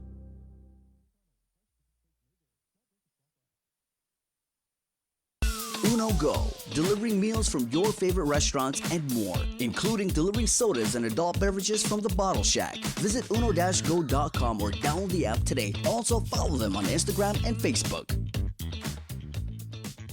KUAM's multi-platform morning show, The Link, just got a little more delicious with Feed Me Fridays. Chris, Sabrina, Jason, and the rest of the morning crew will take some time each Friday to talk food, taste food, and bring you all the latest and greatest in food from King's Restaurants and Ruby Tuesday Guam, old faves, new hits, and everything on the menu in between. It's Feed Me Fridays on The Link. Catch SportsLink on the KUAM News Morning Show, The Link, every Friday to hear about the latest in sports news, game schedules, athlete profiles, and more. SportsLink, Brought to you each week by Pure Alkaline Water and Mariana's Irrigation and Landscape. airs every Friday across the multimedia platforms of KUAM. Tune into the broadcast on Breeze 93.9 FM on KUAM TV 11, live streaming through the KUAM News Facebook page, or view highlights on YouTube, KUAM News Facebook, and Instagram. SportsLink is hosted by Dave Delgado through KUAM Sports, and he will make sure that everyone knows what is happening on the fields, in the gyms, and everywhere in between. After a year with so many games and events delayed or unplayed, the world is ready for anything and everything in the world of sports. KUAM Communications is ready with more games, more championships, and more specials that are guaranteed to bring out the fan in you. Don't miss a minute of gameplay from NBC on KUAM TV 8 or from CBS on KUAM TV 11. Every month, we'll bring you the action and excitement. Brought to you locally by Michelob Ultra, Superior Light Beer, Mariana's Irrigation and Landscape, and Docomo Pacific. Just more great reasons to tune in and turn on so you'll fall in love with TV again with the best from KUAM Communications.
Welcome back, everybody. Monday. So we are back in the work week, and here is the link. Real quick, the game is now over. That's game in the Eastern Conference semifinals for the Quest for Lord Stanley's Cup. The visiting New York Islanders went down to Central Florida and defeated the defending Stanley Cup champions Tampa Bay Lightning by a score of 2-1. They were actually shutting out the Lightning until about 90 seconds left. The Lightning mounted a comeback, only scored one goal. So game one of the Eastern Conference semifinals goes to New York.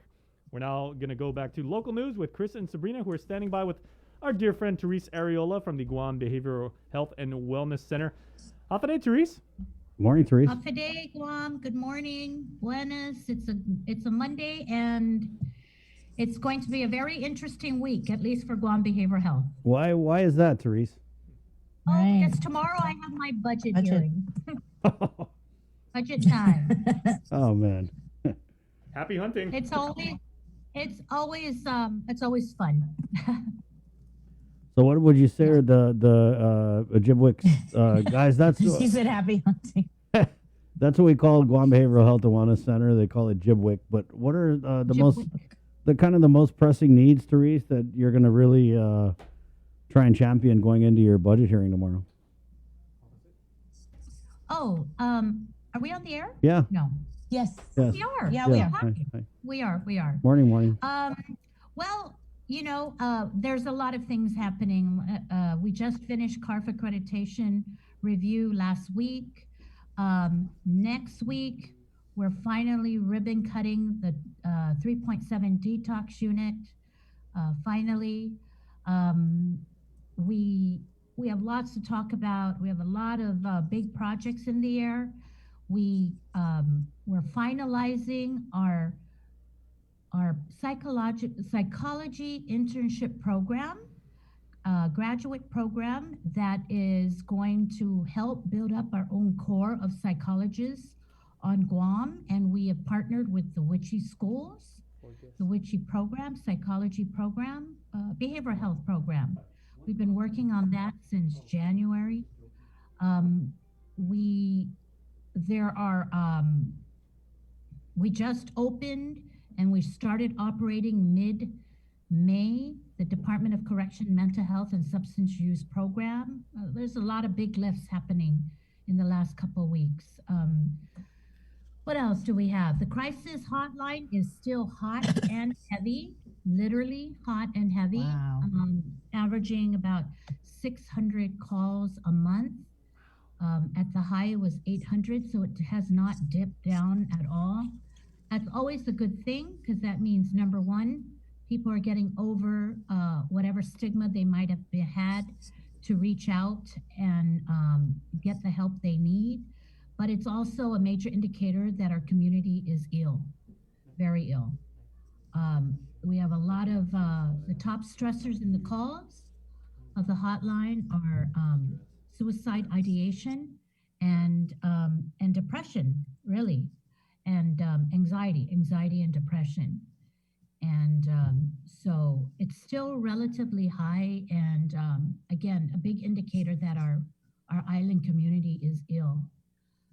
We're very blessed because Guam Behavioral Health has been the mental health and substance abuse budget in the Biden administration has gotten a lot of attention. So we're still getting notices from our major funder, SAMHSA, about a lot of the monies that are coming down our way. So a lot of things happening. Lots of things happening. Like I said, we just finished CARF reaccreditation survey. That was a very heavy lift, and I just want to thank my entire staff for helping, doing all they can to welcome the surveyors that this year had to be done virtually. So there was a lot of challenges, and actually a little bit more difficult, because I've been through CARF accreditation before when I was with Sanctuary, and it's so much easier when they're on the ground. But because you're trying to express your people, your consumers' needs, your people's hospitality, you're trying to stress your staff's professionalism all through virtual, and having to make sure that number one, the IT is working, the internet is working properly, and there's no lag, and setting up all these interviews through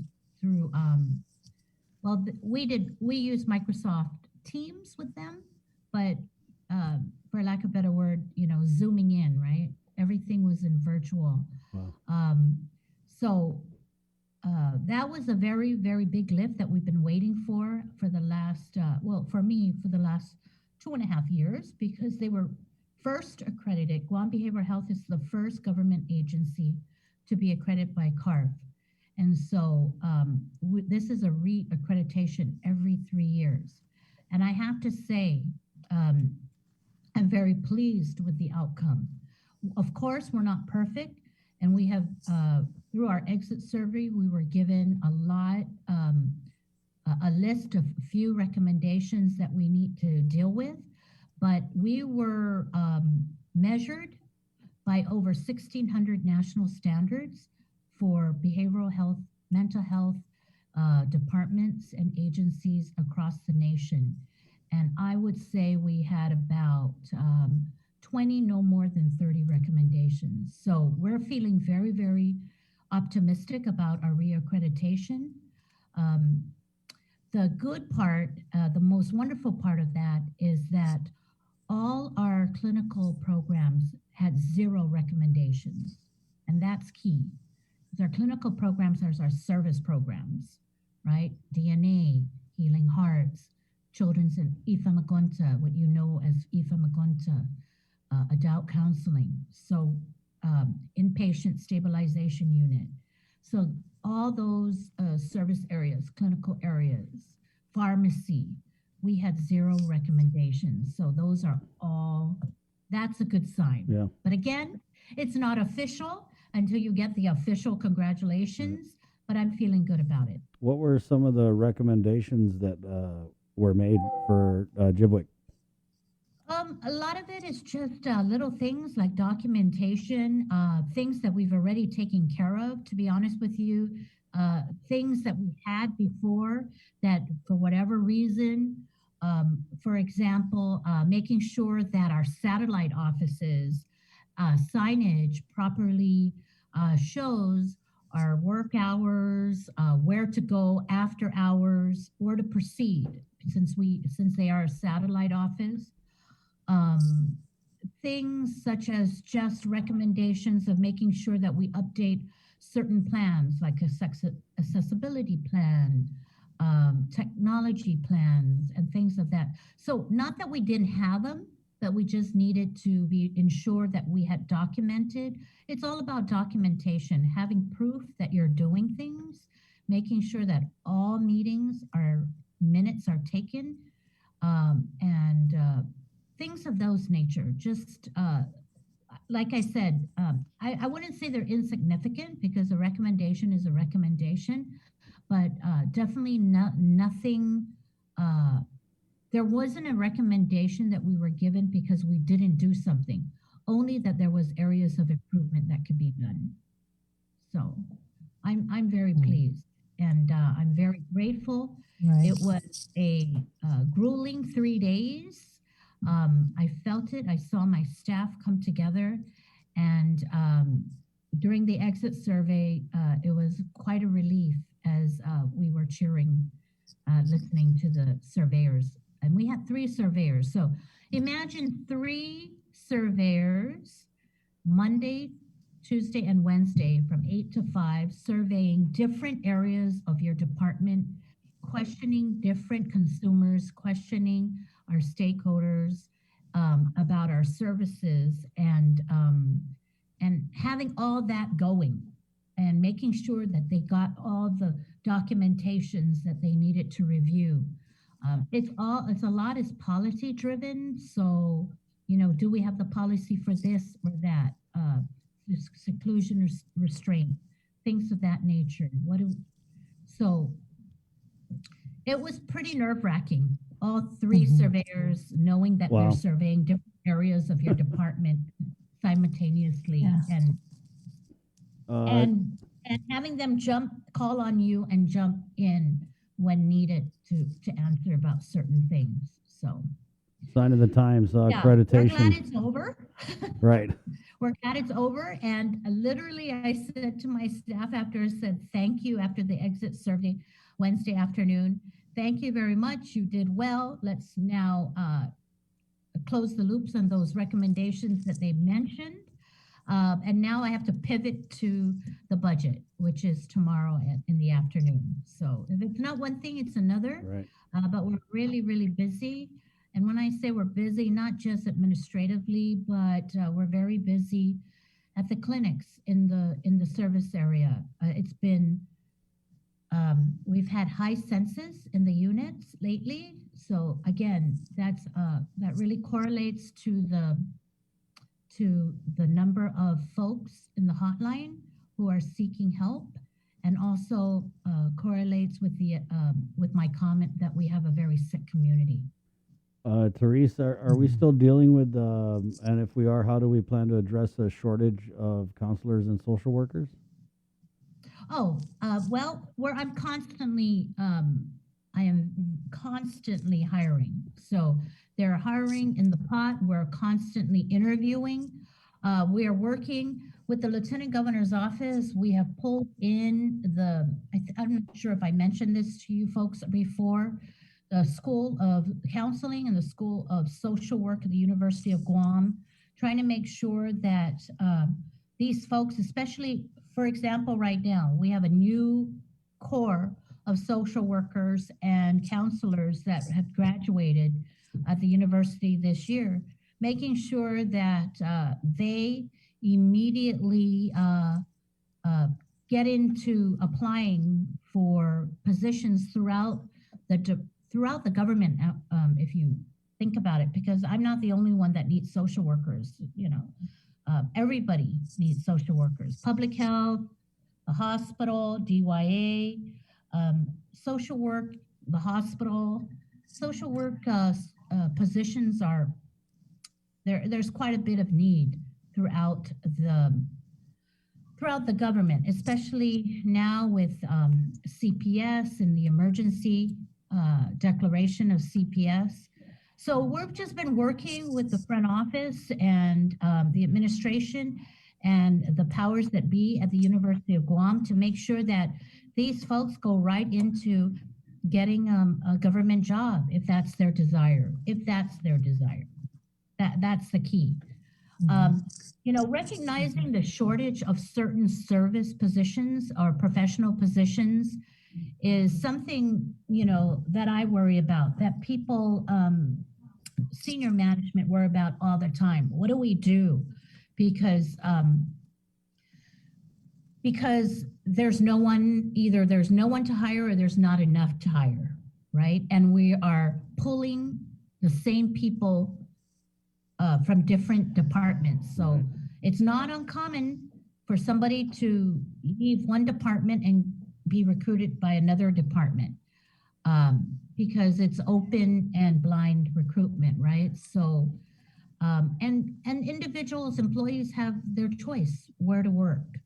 But, we hope that one day that it will stabilize so that people are not pulling, like I don't like pulling from my sister agencies. They need them just as much, So anyway, that's my life, and it's been a very, very busy Anyway. June. Right. Busy June. Well, I had a couple of questions. I wanted to follow up on what you were mentioning regarding the crisis intervention hotline and how, it hasn't really slowed down a whole lot, and you're taking about 600 calls a month, and how you said there was a high census rate in clients over at GIPWIC, right? So out of your average 600 calls, how many are actually in need of, coming in and receiving services from GIPWIC? I would say about a third. The wonderful thing about the crisis hotline is that a lot of people just need to talk to somebody, and the crisis hotline professional staff handle it at that level. But about a third of the calls require more intensive services and go right into appointments for telecounseling and telecounseling.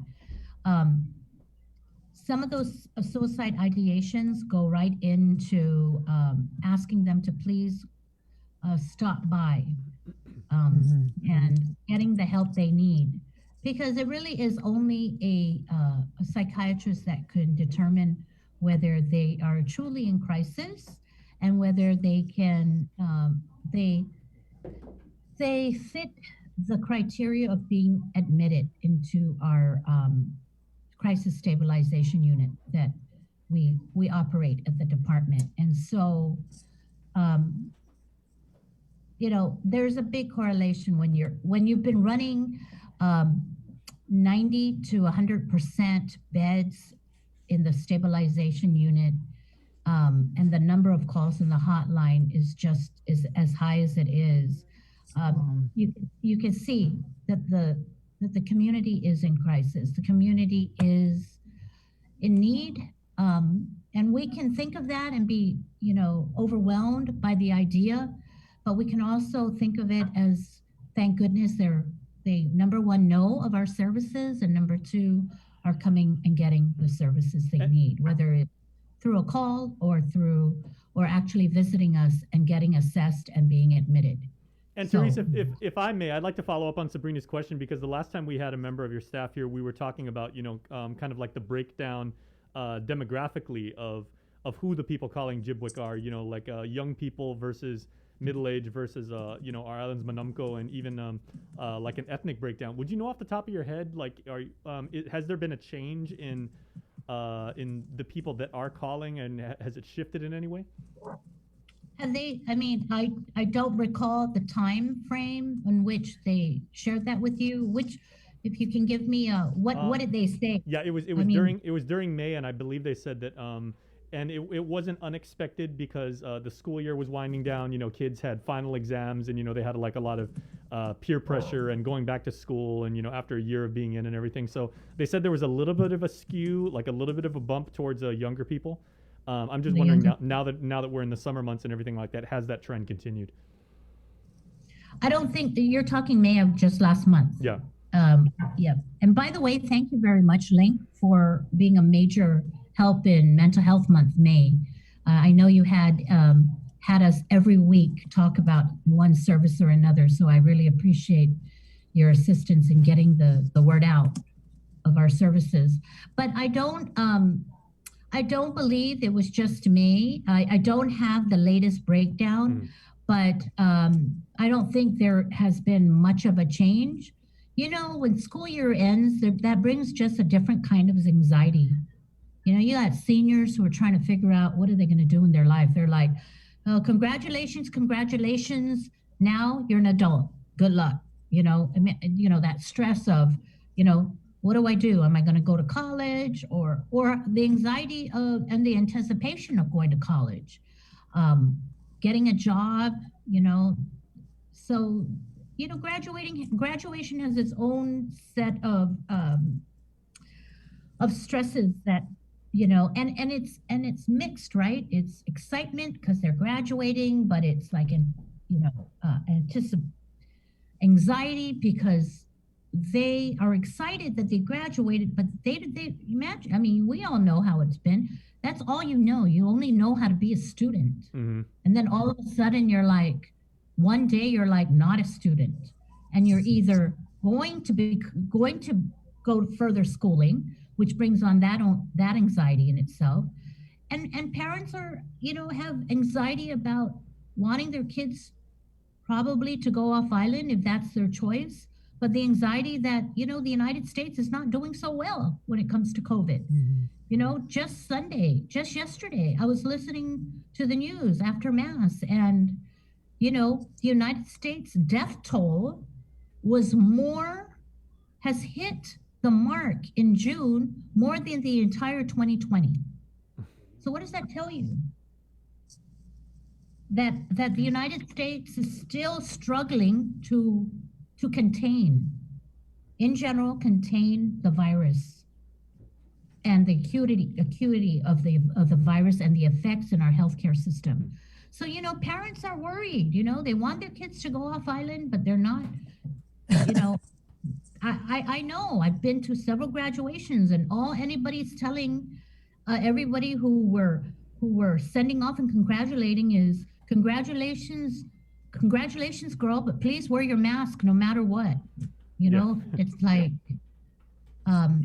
so, there's a lot of anxiety out there. And then, you have an island, let's say you're not in the college track. Let's say you are in the career path, right? You're going to get a job and start working and helping your family.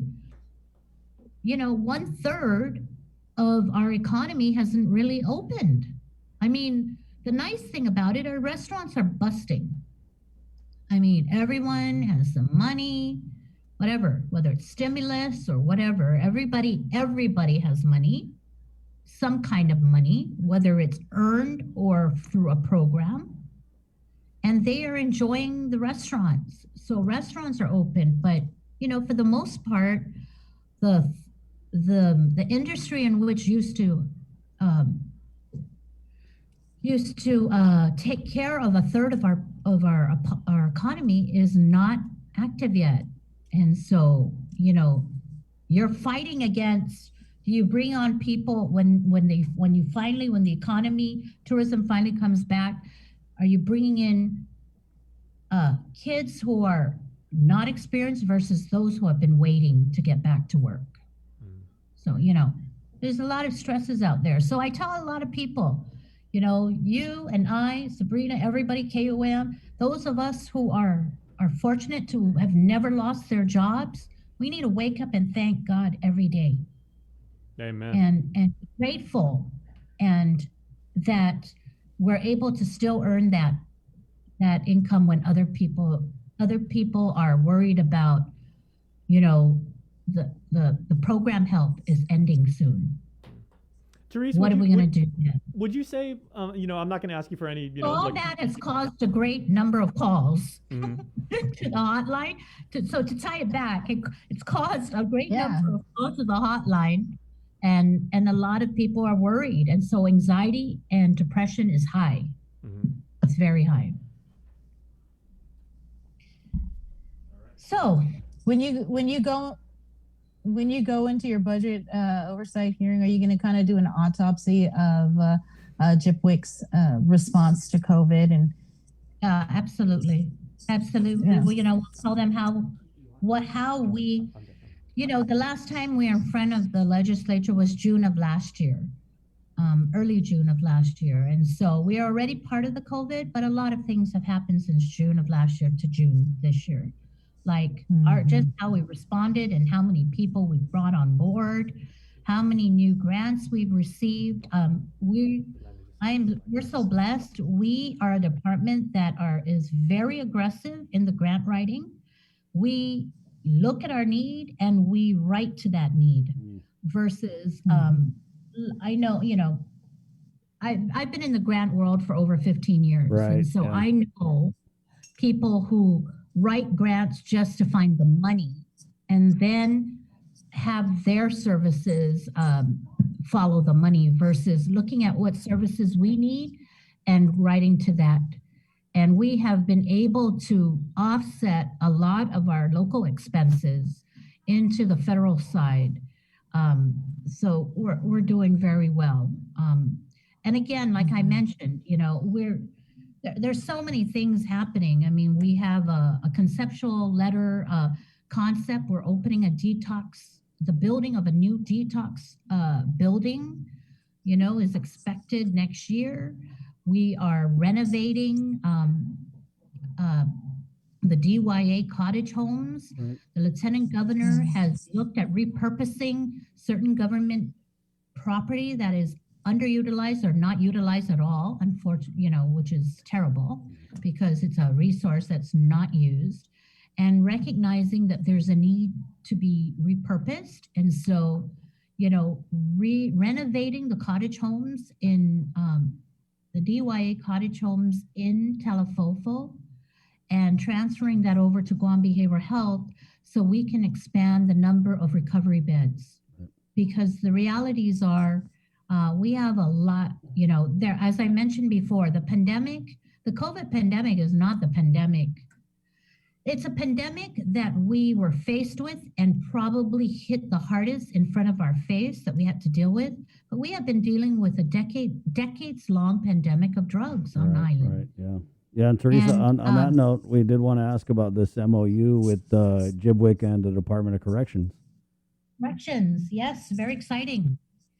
Very, very exciting. So on May, at the end of May, after months, so the governor, the administration declared or put out an executive order of June of last year, recognizing after major meetings and consultation with the Department of Corrections and myself, recognizing the need to stand up mental health and substance use programming in the prison system for clients in the criminal system. Because I have to say, before, the Department of Correction had a small mental health unit. When I say small, I mean really small, like 4 or 5 people. when they were all warm bodies. One or two might be vacant at any given time. And they only had the RSET program that was funded by the Bureau of Plans and Stats for the substance abuse side. We needed,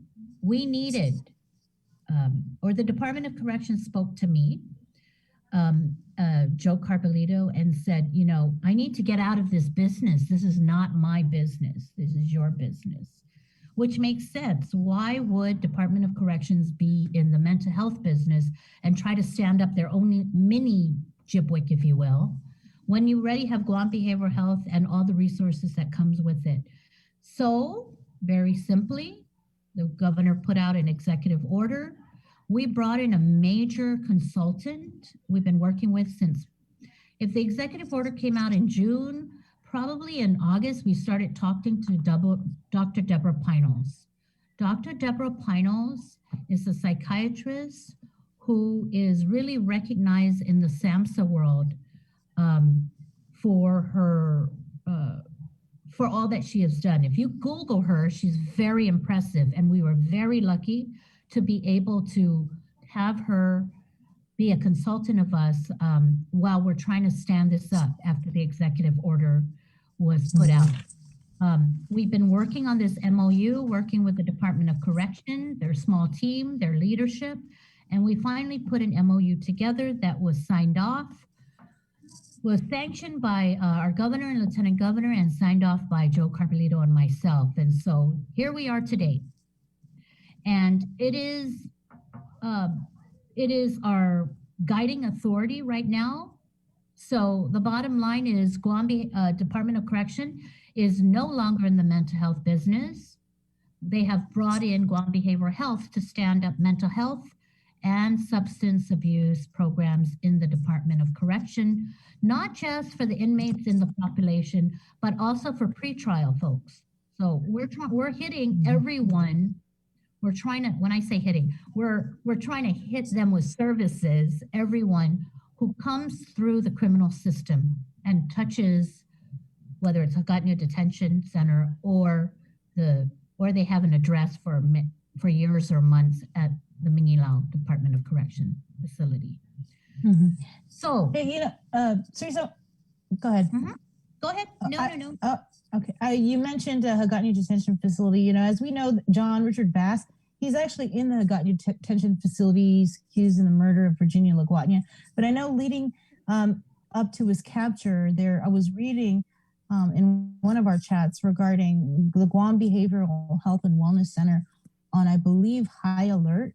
And I'm just wondering, what was the connection? Oh, what was that high alert? Yes, I think it was Chris that reached out to me over the weekend. Right. Well, that high alert, there was rumors that we went into a lockdown, and it wasn't a lockdown. It was just my safety officer being very proactive and putting, we're open 24/7. So anybody can walk in and out of, walk up to the department. And when the news hit about Bass and some out on, I guess, he was out being looked for. And one of, somebody, a victim went to GMH, and another victim went to Guam Regional Medical Center. Because we were in Tamuning, we just did a high alert and alerted everybody that, this is what's happening in the island. And I'm telling you, it's not unusual for people running around, the hospital parking lot, GIPWIC parking lot, that kind of thing. Especially if they're trying to run away from, let's say, the cops, if they were brought into the hospital, or maybe seeking help, or they're known to be in the Tamuning area. So we just went into high alert. That's all. It's just a safety precaution. Okay, I just wasn't sure. Because there was a manhunt happening. Right. And that's the bottom line. There was a manhunt happening. And because we're 24 hours and people can walk up to the door anytime, it wouldn't be unusual for somebody to be running up. And so we needed to have our guards set. So it wasn't to be ready for necessarily that, anything. that there was a connection with Mr. Bass and Jibwick. It was just more. Well, the connection is that there was a manhunt. Right. I got you. Okay. That's the connection. Therese, And that we just to be prepared. right on. Thank you so much for your If time. you did run in or run up, Right. seeking shelter, seeking a Correct. hiding place because we're open. Right. Right. Well, thank you for your time. We got about 95 different stories out of this interview. Good stuff. Anytime. I appreciate it. Anytime. Thank you very much. Good luck. Break a leg. Thank you. But not literally, you know what I mean. Yes. Thank you very Therese. much. Okay. Take care. That's right on. Bye. Okay, 8:17. We got to take a quick break, guys, and then we're coming back with our KUAM 8 o'clock newscast next, right here on The Link. Good morning. Join us each week. Our World War II survivors have endured more sacrifice, suffering, fear, hope, and perseverance than we can ever imagine. Their stories have been passed down from generation to generation and have become a central part of the legacies and histories of our families. As we commemorate our 77th annual liberation, we invite you to share these stories and special memories as we present My Liberation Hero.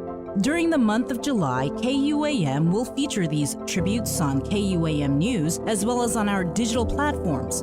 We ask that you start your video or written submissions with the phrase, My Liberation Hero is.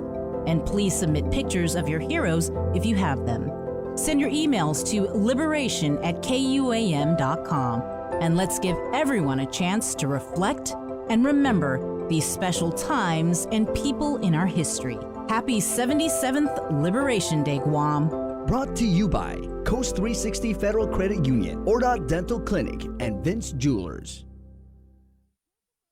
Catch SportsLink on the KUAM News Morning Show, The Link, every Friday to hear about the latest in sports news, game schedules, athlete profiles, and more. SportsLink, Brought to you each week by Cure Alkaline Water and Mariana's Irrigation and Landscape. airs every Friday across the multimedia platforms of KUAM. Tune into the broadcast on Breeze 93.9 FM, on KUAM TV 11, live streaming through the KUAM News Facebook page, or view highlights on YouTube, KUAM News Facebook, and Instagram. SportsLink is hosted by Dave Delgado through KUAM Sports, and he will make sure that everyone knows what is happening on the fields, in the gyms, and everywhere in between.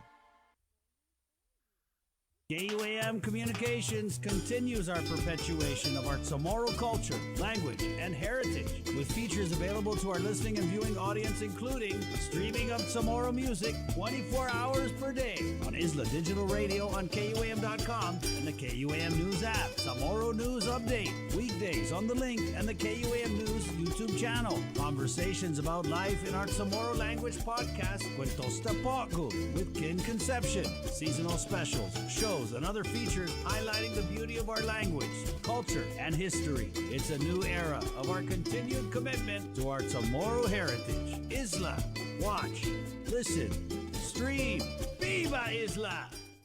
Ekangok ega jan edza kifinu Chamorro giasuntun Chamorro kada dia gi KUAM News. Gatsa gi idan link na programa gi las 8 gi egan gi Isla Chamorro streaming radio pedi KUAM News YouTube na channel para linabian fasilidad mizu. Malata fanita para mas información mentre sa diligencia y sen preciosa na kulturata entri sesultana setbi kada dia y lenguaje nativo ni Chamorro. Y asunto gifinu Chamorro sa ni nafafatu zan penalinunudzi ni familia mizu gi First Hawaiian Bank.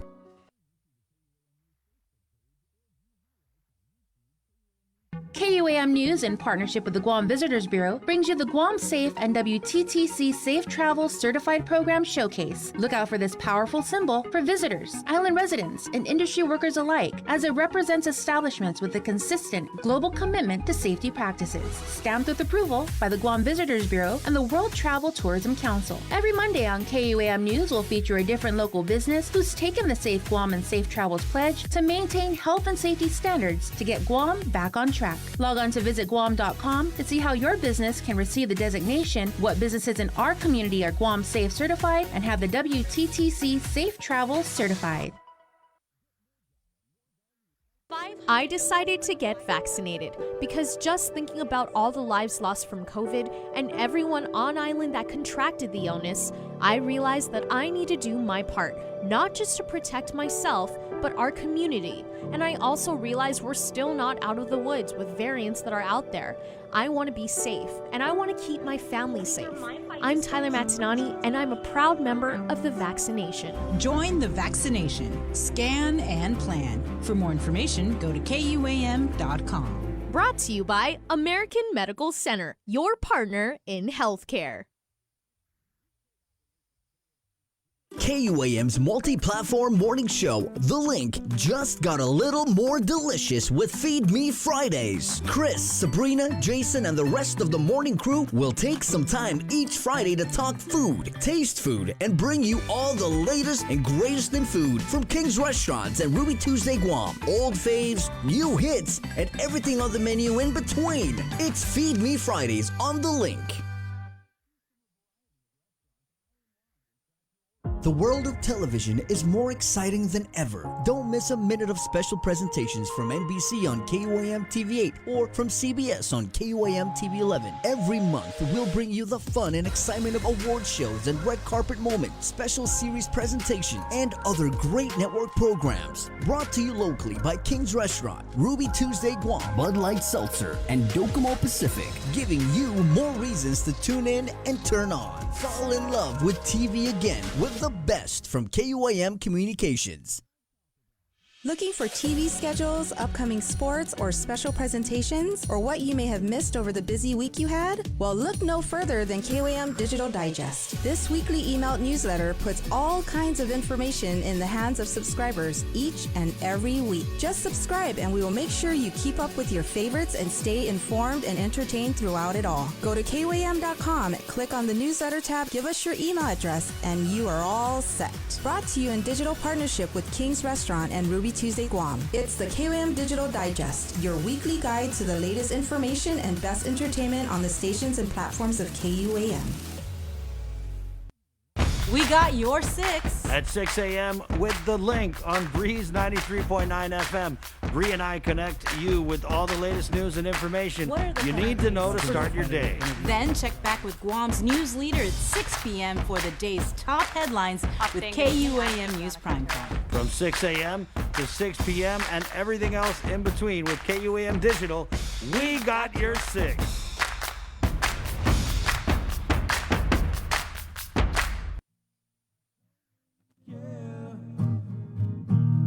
Call me a rebel. I'm not really scared. There's no sense denying the system has already failed. What I don't understand. Hey, good morning, 824 Pacific Points, IT&E, Cabo Enterprises, and Jack in the Box, proud to sponsor The Link on a Monday. Whoa! 825. Let's head over to the KUAM News Zoom room where she's standing by with the very latest for 8 o'clock news update. Sabrina Salas-Matanani. Good morning, Sabrina. Off day. Good morning, everyone. Guam OPA has issued another report on GovGuam finances. According to the latest audit, there's more than $1 million in questionable costs for fiscal year 2020 federal awards. The OPA identified 18 findings in FY 2020, 16 of which relate to 10 major federal programs. 8 of these did not comply with applicable requirements, rendering them material weaknesses, 4 of which are over $200,000 in questionable costs. In other news, in a letter to President Biden, Governor Lilian Guerrero is requesting to be part of talks concerning the potential role Guam may play in the evacuation of Afghan allies from Afghanistan. Although there's been no official word, there has been a push by several congressional leaders about Guam being a potential site for the immediate evacuation of Afghans who assisted American troops in the war in Afghanistan. President Biden ordered that U.S. troops be out of Afghanistan by 9/11. However, no plan has been put forward on the evacuation of allies. The governor, in her letter to President Biden, states recently it has come to her attention that some congressional members have suggested that a task force be established for the visa management and evacuation of our Afghan partners during this drawdown process, and in particular, that Guam be considered a temporary transfer site before our allies move to permanent locations within the United States. Guam has stood ready to serve as a safe and secure route for this type of humanitarian effort throughout our history, and today is no different. Quote, I assure you that my administration is prepared to assist in executing your plans on this matter should Guam be chosen. Matthew Manabusan is scheduled to appear in the Superior Court today for a motions hearing. He previously pleaded not guilty and waived his rights to a speedy trial. Manabusan is accused of the fatal shooting of Joshua Meno. Meno's lifeless body was found along Swamp Road in Dededo in April. In addition to murder charges, he also faces 1 count of aggravated assault as a second-degree felony. Possession of a firearm without a firearms ID is a third-degree felony. All charges with a special allegation for the possession or use of a deadly weapon in the commission of a felony. And with more news, here's Tyler Matanani.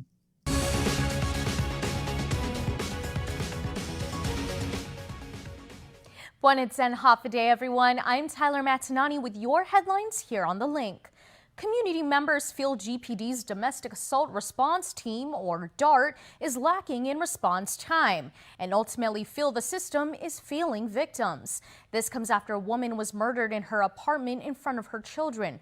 The man accused for her death, John Richard Bass, who the slain mother attempted to report, as did women from his past. KUM questions Chief of Police Stephen Ignacio on this case. Guam Police Department Chief Stephen Ignacio says he has asked the Criminal Investigation Division in their DART unit to look into the homicide of 39-year-old Virginia Laguarnia.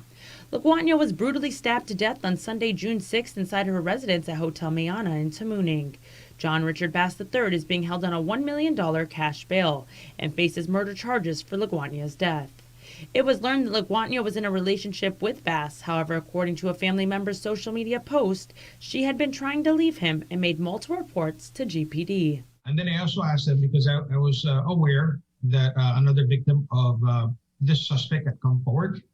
And so I asked them to look at all of those cases as well. In an exclusive interview with KUAM, Bass's ex-girlfriend, Beauty Camacho, spoke out about her traumatic past, having endured years of harassment from the defendant. Ignacio says an assessment on these cases and the process and procedures of dealing with domestic violence victims is underway. But it's no secret the department needs help. Can the DART unit use more officers? Absolutely. The Guam Police Department in general, as a whole, can use more officers. It's been an ongoing challenge as GPD and other law enforcement agencies are losing officers to retirement and resignations. Sometimes you feel like you're fighting a losing battle, but you just keep fighting. You can never give up because, this is the police department and we have to serve our communities. According to Ignacio, there are only 2 investigators and 2 victim advocates under the DART unit. Yes, absolutely. And, let me just also put it out there that the domestic assault response team, the DART unit, is not only responsible for domestic violence cases, they also oversee family violence cases, but more importantly, also the criminal sexual conduct cases. And as we know, we lead the nation in domestic violence. Sexual assault cases. We try and, respond to all the cases that we can. Victims Advocate Reaching Out, or VARO President Judy Wanpat, says there is definitely room for improvement when responding to domestic violence victim reports. That was my frustration, is that, is there someone then not at the desk, because they weren't picking up, the phone, or were they all out, on the field? I don't know, but I know that there are cases, like I said, where the response was quick and other times they're not. Most definitely the first line of defense will be the police, and that's where they need to beef up, maybe the number of individuals that are a part of DART. Reporting for Guam's News Network, I'm Adriana Cotero. Last Saturday, the Guam Police Department and Public Health responded to a complaint at the Dededo Dome, but it wasn't because they were cockfighting. Here's our next story. Last weekend, the Guam Police Department alongside Public Health responded to a complaint at the Dededo Cockfighting Dome, not because of cockfighting, but because they violated social gathering rules. Chief of Police Steve Ignacio. The only thing I'm aware of is that I did get a call and we were asked to support public health. Yeah, so I'm not tracking that the Guam Police Department issued a citation. It may have been public health. Right. We were there just to assist them because of the large crowd that was involved. The island state of emergency currently permits gatherings of no more than 100 people. However, Public Health PIO Janela Carrera says that when they arrived, They observed more than the allowed capacity, along with several people not wearing face masks and a lack of social distancing. We did issue a citation that evening, and it was actually issued to an individual because, I'm not sure if there's a business license or an establishment that we would issue this citation to. And so this is actually our first time issuing to an individual in this instance. When asked if a follow-up would be conducted, Carrera stated that whenever public health responds to these types of situations or any type of violation, it's driven by reports. We rely on the community when they submit a complaint or a report or observe any violations. So we're very grateful to the community for submitting those types of reports, even if it's anonymous. If we have reason to believe or suspect any type of violation is occurring, whether it's an eating or drinking establishment, a bar, a restaurant, or in this case, the cockfighting dome, then we will go out and investigate. Carrera further stated that this was not the first time public health had received a complaint regarding the Dededo Dome. The head of the Mayor's Council is lamenting how much the village leaders are perennially underappreciated. Testifying at the MCOG budget hearing, Executive Director Angel Sablon said mayors were called upon to do an endless number of tasks related to the COVID pandemic. All this on top of their endless number of regular duties. Still carry out our usual roadside grass cutting and cleaning, chasing after illegal dump sites, picking up dead animals, and trying to control stray animals, providing mayor's verifications, and quite honestly, doing the thankless job that all our mayors and vice mayors and staff are mandated to do. Mayors are seeking a more than $1 million increase in their FY22 budget, which Sablon says is to cover increased personnel and utility costs.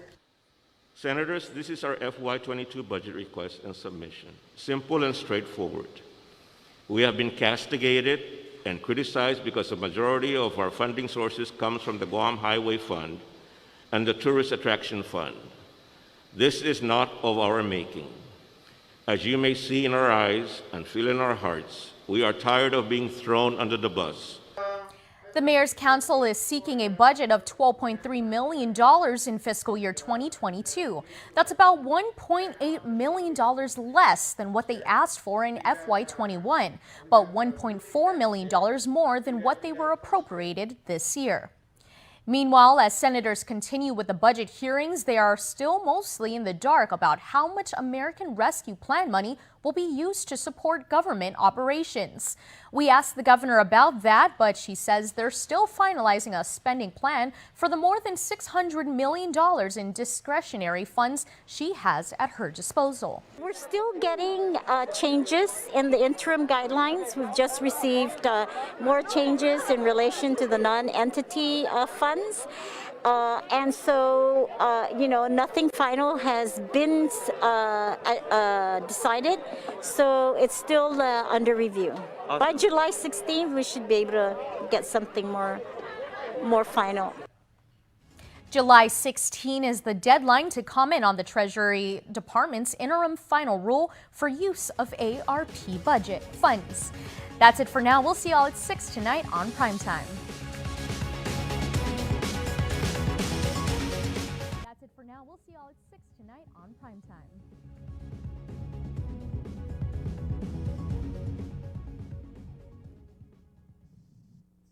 What do we do when the hundreds of millions of dollars in federal pandemic assistance stops flowing later this year? That is the focus of an upcoming forum that will include representatives from every major business and trade organization in Guam. Nestor Lecanto reports. It does occur, unfortunately, in government agencies. Senator Joanne Brown is referring to personnel falsifying timesheets regarding overtime. According to the complaint, Guam Fire Department personnel were allegedly working hours they are not entitled to, with firefighters who had been Since assigned. the onset of the global pandemic, Guam's economic survival has relied heavily on mana from Washington. From the CARES Act to the American Rescue Plan, from pandemic unemployment assistance to economic impact payments, the money continues to pour in. But it won't last forever. And so representatives from the GHRA, the Association of Realtors, the Contractors Association, the Chamber, the Women's Chamber, the Chinese Chamber, the Korean Chamber, the Japan Guam Travel Association, and the Korean Travel Association will all be represented at an economic forum scheduled for June 24th at the Hyatt. GHRA President Mary Rhodes. And we just strongly feel now is the time as we're looking at reopening dates, and it's really time to build solidarity with everybody and get the economy going together with the government Guam. I know we've had a lot of community-based programs and community-based outreach efforts, but in order for us to reopen the economy, but especially tourism, a lot of businesses also need the help.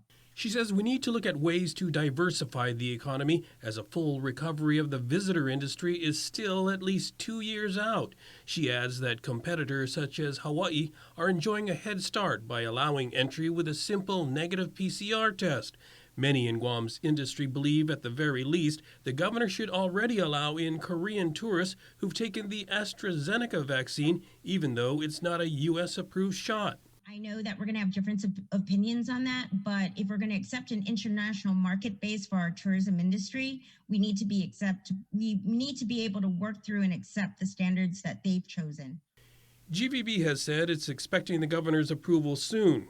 And even as we await the visitors' return, there are ways to stimulate the economy with local spending, such as a $500 restaurant card that was pitched before. Now it's time to get those programs going where our residents can go out and support the businesses so we can hire people back at work and get money again recirculated back into the economy. Seating at the... Esther, with your news in tomorrow, here's Kim Conception. Buenas tardes to get something with the morning ni KUAM News. Presenta ni Familian Mito gi First Hawaiian Bank. Ma-report gi business ni Joint Information Center na 6 Nuevo na kausang COVID-19 gi 1224 ni Manmates gi Webes di ades gi Hunyo. Just na kausag isa gin mampaseo husag gi isla zaman ma-identifika gi isa gin kunarentina. 4 sa man hospital, 2 sa Mangay gi Guam Memorial Hospital, 2 gi Guam Regional Medical City. Mas nuevo na informasyon sa 8,236 maninadya ni COVID distrito tuhon. 139 man pinino, 77 na kausa sa Mangay gi active isolation, 230 sa Manaygi gi isolation. Ito na Guam COVID risk area Patkar sa punto 3. Esta hulu gimapos na benes 85,000 na residenteng Guam sa kabalas minakunan niya kontra COVID-19. Gimas asunto, Guam Regional Medical City na hospital sa Siafenena na Sagan Malangu gi isla numa anunsya na manisisita todo empleo niya upang mabakuna para COVID-19. Gizon niya na release gitaluanin mapos na business si Dr. Michael Cruz, Presidente and CEO para GRMC, sang Gizalokwe Chief Medical Advisor para Gobyerno Luliong Guerrero gi COVID-19 na pandemic, hasangan na sa profesional siya na in assistant salud. Masasanatan ni posisyon niya para masinanoko para siya gid ni publiko. The debi no naman na sensuguro na hospital niya. Sa sensafu, gitodon na sinan niya. Empleo niya ni mumanene GRMC sa manmanais tayo dia 1 gi Hulyo por fan mabakuna. At empleo ni magayas tagwi sa debi di fan mabakuna antes si dia 1 gi Agosto. Wa siya manmanais husa ni GRMC sa pudigwa problema niya gi salud na banda irilihon dyan man mapodgi. Kada semana hufan mates para COVID-19 para team members and partners tagwi kontratista ay mamamboluntaryo tan estudyante siya ni taman mabakukuna.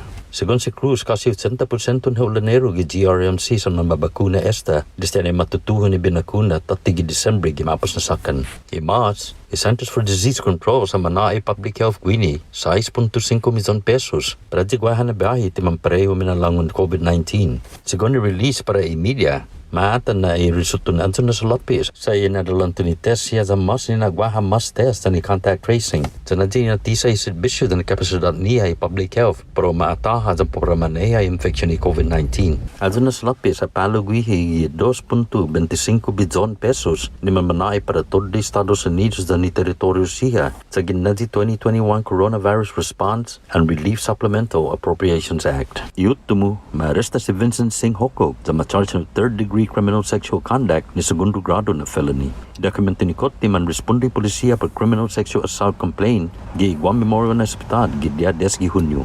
Ibiktima sa sangani pulisya na istabag wi gihanam tano gizadedu zamaigo wi gihulo couch zane magmata staba si hokku gihilonya za tinitsiko ipatsotnya ya gaganya zania paganya atsonik si hokku zamaigo talo ane magmata talo asuspetsa na inatakan bosni gwias hokku ma-interview si hokku nui pulisya za admitina li ibiktima gihulo couch o mapali idos para Guam News Network Guam Ken Conception.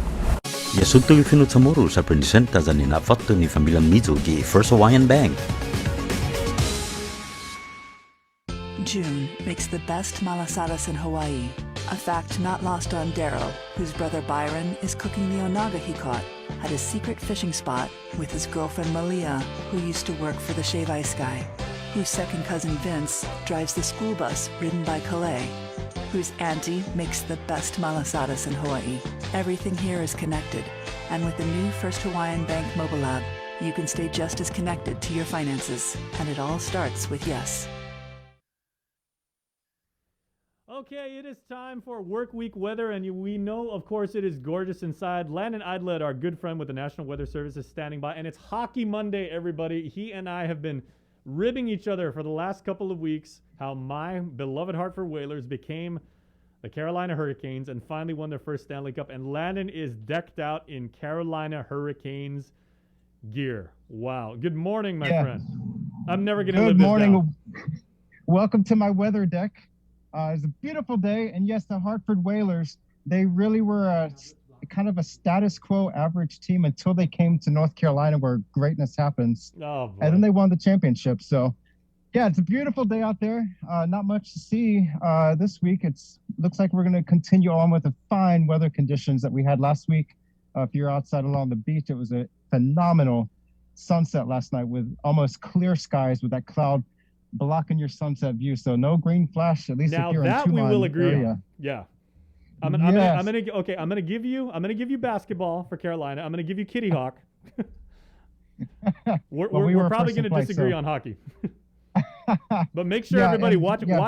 NHL playoffs are happening right now, like throughout the week. Game 1 just ended today. Of course, it was the New York Islanders beating the defending Stanley Cup champion Tampa Bay Lightning. You saw it live on KUAM TV8. We'll have all the games for you. So you are Carolina Hurricanes. There you go. Hartford I'm Whalers. pulling down Christmas lights, by the way. I've left these on since Christmas. So nice. As you remember, we had our Christmas in my upstairs room last Christmas, but that's all down. I have furniture now.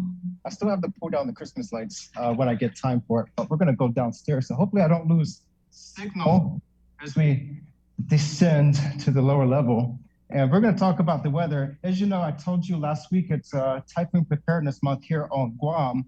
And so I'm going to talk a little bit about typhoons and what's going on in our area. Still, it's all about preparedness and what actions to take. And let me get my systems up and running right quick. Stand by. And by the way, shout out to your wonderful cameraman, your twin brother Brandon, doing a fine job keeping you in frame. Well, I have to teach Brandon how to operate, and so he's doing a great job. He's going to be taking over for me on these weekly broadcasts come end of July when I'll be on vacation. But yeah, just a little bit of memorabilia. This is our championship ring. This is from 2006 season. Here we go. That was the year that we went all the way and won the championship. So this is Brandon's ring. I cannot find mine yet. The magical summer of 06. That was a great first year. Then we have a classic hockey puck, and these are, you don't want to throw these at people because they'll leave quite a mark. And they're a lot harder. Sometimes people think it's soft, but no, it's pretty solid. Yeah. And then Lord Stanley's cup. Okay, that's sweet. Force. Yes. Yeah. By the way, this is not the real thing, so don't worry. Very nice. But yeah, we got some good memorabilia. So let me take the camera from Brandon. This is his setup for the week. He's working on a couple of things with the National Weather Service, checking out some new capabilities and possibly an overhaul to our workstations to do a four monitor setup so we can have more accessibility to systems and how we can put our weather network on the cloud. So that's going to be probably in the 1 to 3 year time frame that we can have better accessibility to our weather network. So a lot of changes as the Weather Service continues to up its game in the world of weather. And speaking of the world of weather, not much going on out there. It's continued dry with all the moisture down well to our south. That theme's going to continue at least through the week with a great week ahead. This is the infrared showing the deeper convection, the showers and thunderstorms well to our south. So Guam is up here on the clear area. These clouds right here just south of us, those are mid and upper level cloudiness, so not much rain production there. The heaviest stuff is down here near Palau and Yap, where they're having this broad trade wind disturbance generate showers and thunderstorms. So the abundantly wet pattern continues across Micronesia, pretty much in force, keeping our drought conditions none to little, which is great news for them. And then opening up to our wider view of the visible. This is, you see that line going across the screen from the right to the left. That's the daylight coming across the region. So we're switching from the infrared to the visible satellite imagery. Not much there to our east, and again, not much over the Mariana Islands. So go ahead and cue up the slides, Jason. Gotcha. And we'll start our discussion there. And so, of course, our headlines, not much to speak of. And for us meteorologists, when we're working on other projects, that's not a bad thing. We can focus on other things, such as Typhoon Preparedness Month. So it's pretty quiet out there.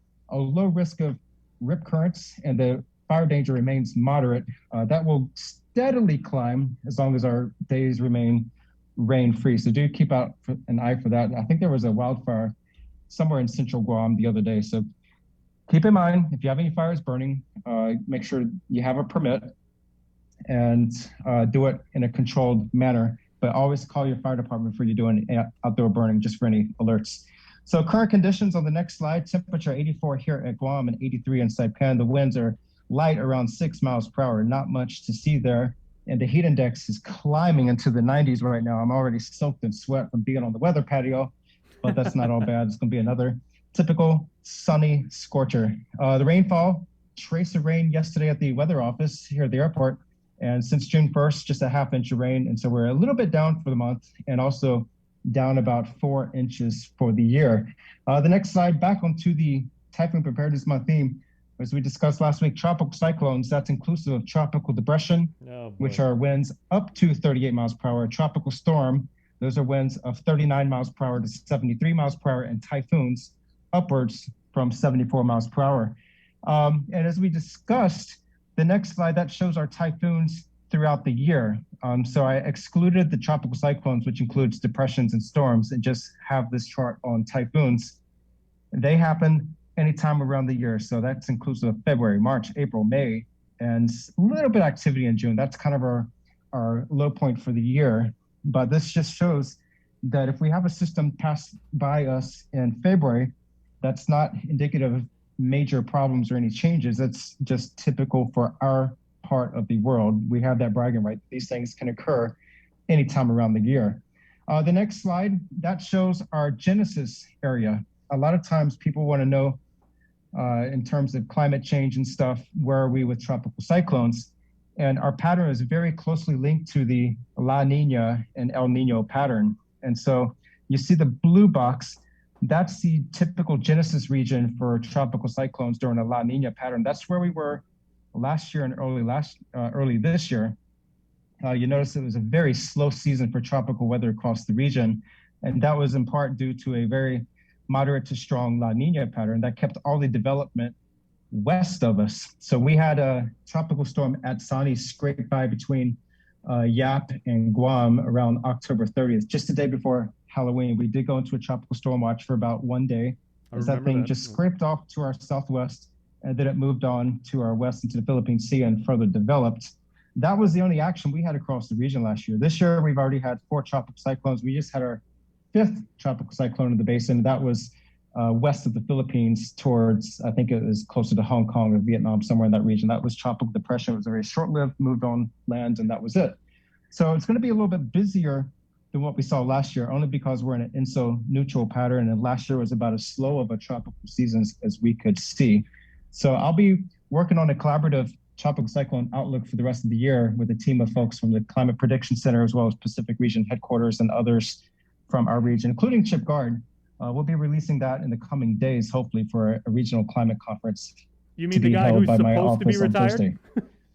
The guy that's supposed to be retired, and I will say, he's on my speed dial. We're working on some collaborative projects together outside of the tropical cyclone world. I'd say he's pretty much working full time at this point, but he really enjoys it. because weather is his life. He Well, eats, when lives, you and love breathes when you weather. love what you do, you never work a day in your life. That's exactly it. And that's how I feel about this job. Coming out of the forecast rotation, I really like this job, even though it's very demanding, a lot of pressure and many hours. I work probably 50 to 60 hours a week on some weeks, but it's not shift work. And this is doing what I like to do. So I love it. And it's for the people of the region to protect life and property. The next slide, this shows the watches and warnings. And a lot of times there's a lot of confusion. Well, what does a tropical storm watch mean? What does a typhoon watch mean? What does a warning mean? And that's basically based off the onset of damaging winds. Those are damaging winds of 39 miles per hour and greater. So a watch means these winds are possible within 48 hours. And a warning means these winds are expected within 24 hours. And so you have to pay attention to that terminology, because these watches and warnings that the National Weather Service sets correlates closely with the government of Guam conditions of readiness. And so we're year-round a condition of readiness 4, which means damaging winds are possible within 72 hours. That's condition normal. We go to condition of readiness 3 once we go into a watch, and then of course condition 2 when we go into a warning. That's within the 24-hour time frame. So again, pay attention. These watches and warnings does not mean that's how far the center is going to be from passing over the island. That just means damaging winds are possible or expected within 48 hours or 24 hours. So just specific terminology on those meanings. So the next slide, that shows our polar orbiting satellite showing the winds at the surface, and it is calm out there. The strongest winds across, of course, Micronesia, that's where we have 10 to 15 knot winds over the waters. But that subtropical ridge, that is dropping southward just a little bit. So near and north of Saipan, you have the very light and variable winds. And that's been the theme since last week. And that's going to continue through this week for the most part, keeping our seas flat. So if you notice out in the water, it's near glass out there. So great for paddling, stand-up paddleboarding, and kayaking if you like the flat waters. If you're into surfing, you're kind of out of luck for at least the next week. So enjoy the water. This is a great time to be out in the water and not have to worry about strong rip currents and large waves. The next slide, that shows our surface analysis yesterday, showing exactly why we're having those drier winds. That's because we have divergence at the surface. So where the winds converge, they come together, you get the updrafts, the convective development, but we're in a diverging pattern. So those winds are splitting at the surface, and it's allowing sinking air or subsidence, keeping conditions dry and favorable. And so that's overpowering the light winds that would normally give us that daytime convection over the island. And that's why we've been so dry recently. The next slide showing the sea conditions. You see that the following trend in the green spike as well as the purple model forecast. We're flatlined right around 2 feet, and that's going to continue through the end of the week. We could see a little bit of a increase late this weekend into early next week as a disturbance approaches our area. But combined seas for the week, 2 to 3 feet, east swell, 2 to 3 feet, and the tides, of course, we're coming up on a high tide of 2.3 feet right about now, and then it's going to be bottoming out around 4 o'clock this afternoon. So for the week, not bad at all. Beautiful week ahead. Isolated showers. We could see a little bit of a cloud development during the daytime, but not that bad at all. So it's going to be a beautiful, dry week, mostly sunny through the end of the week. And then we could have more clouds and showers late this weekend as the weather from across Micronesia kind of bumps northward into our region. So we'll have more on that in our forecast. So check out our weather forecast at weather.gov/GUM for the latest weather conditions. So that's all I have for you. And there is that Oh, logo that's all? once again. Oh, that's it. That's all you got. Okay, that right logo, on. there's Carolina that hat. Hurricanes. Yeah, you know what? We cheer for the same team, though, man. I mean, Whalers, Hurricanes. I mean, it's basically the same. That's squad. the way I see it. It's the same heart, the same team. And so it's just that rich, valuable history and the Carolina Hurricanes and where they came from and who they play for. There you go. So Whalers always, but lots of immense respect for the Carolina Hurricanes, especially when they won the cup. So yeah, we Yes. appreciate it, man. You know what? Lots of good weather. So if you want to go back out on your deck up to floor number 2 there on your place and everything, it looks like you got a lot of Christmas lights to take down. I think I'm going to keep some of those up and just start putting them up once I get back from my extended leave in late August. I might as well just start decking because I have probably about 15 or 20,000 lights I want to put up again. So there you go. Well, you know what we say on Guam. Deck the halls, don't let the halls deck you. Yeah, and you kind of have to go overboard with Christmas. I think it's part of the Philippines tradition. It's because we don't have these seasons like summer, spring, winter, and fall. Regional. It's really, you have Christmas season and the rest of the year. So we have to really go above and beyond for Christmas. All right, right on, man. Hey, we got to head out, but we always appreciate it, man. We'll catch up with you soon. See y'all. Have a good Thanks, one, Brandon. Landon. All right, Appreciate take care, it. We're back with more of The Link next. Good morning. It's the mic. Our World War II survivors have endured more sacrifice, suffering, fear, hope, and perseverance than we can ever imagine. Their stories have been passed down from generation to generation and have become a central part of the legacies and histories of our families. As we commemorate our 77th annual liberation, we invite you to share these stories and special memories as we present My Liberation Hero. During the month of July, KUAM will feature these tributes on KUAM News as well as on our digital platforms. We ask that you start your video or written submissions with the phrase, My Liberation Hero is. And please submit pictures of your heroes if you have them. Send your emails to liberation@kuam.com. And let's give everyone a chance to reflect and remember these special times and people in our history. Happy 77th Liberation Day, Guam.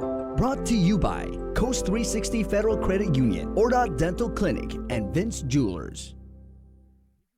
KUAM's multi-platform morning show, The Link, just got a little more delicious with Feed Me Fridays. Chris, Sabrina, Jason, and the rest of the morning crew will take some time each Friday to talk food, taste food, and bring you all the latest and greatest in food from King's Restaurants and Ruby Tuesday Guam, old faves, new hits, and everything on the menu in between. It's Feed Me Fridays on The Link. Uno Go, delivering meals from your favorite restaurants and more, including delivering sodas and adult beverages from the Bottle Shack. Visit uno-go.com or download the app today. Also follow them on Instagram and Facebook.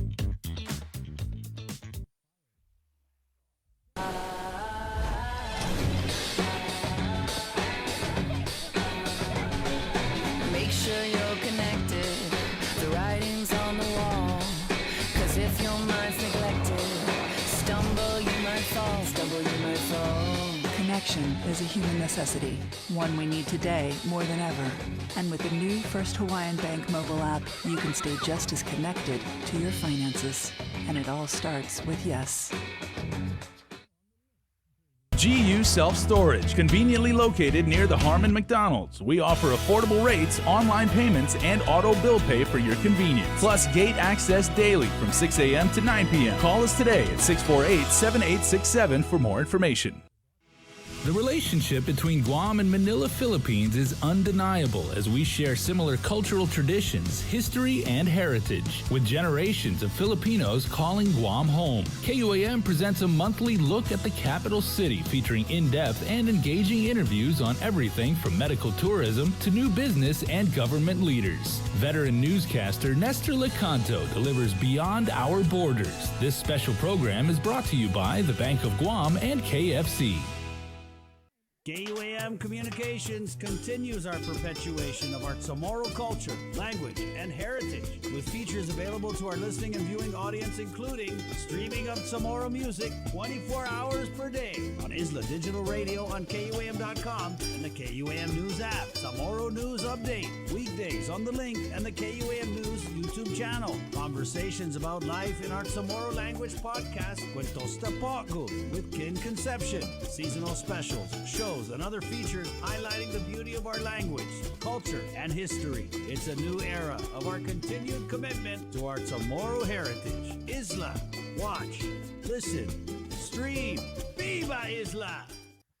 The world of television is more exciting than ever. Don't miss a minute of special presentations from NBC on KUAM TV8 or from CBS on KUAM TV11. Every month, we'll bring you the fun and excitement of award shows and red carpet moments, special series presentations, and other great network programs. Brought to you locally by King's Restaurant, Ruby Tuesday Guam, Bud Light Seltzer, and Docomo Pacific, giving you more reasons to tune in and turn on. Fall in love with TV again with the best from KUAM Communications.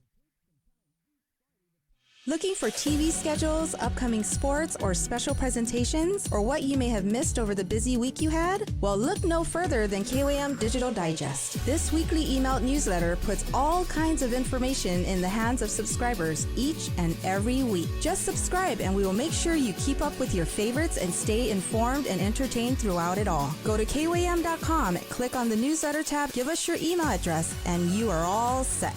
Brought to you in digital partnership with King's Restaurant and Ruby Tuesday Guam. It's the KUAM Digital Digest, your weekly guide to the latest information and best entertainment on the stations and platforms of KUAM.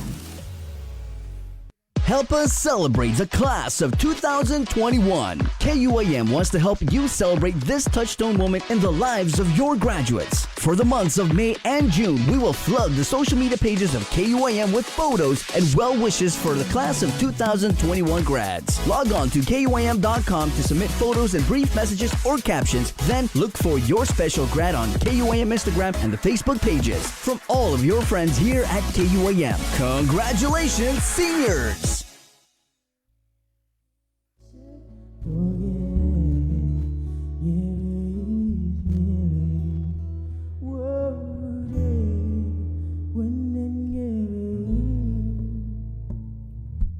I've been told by living like a star,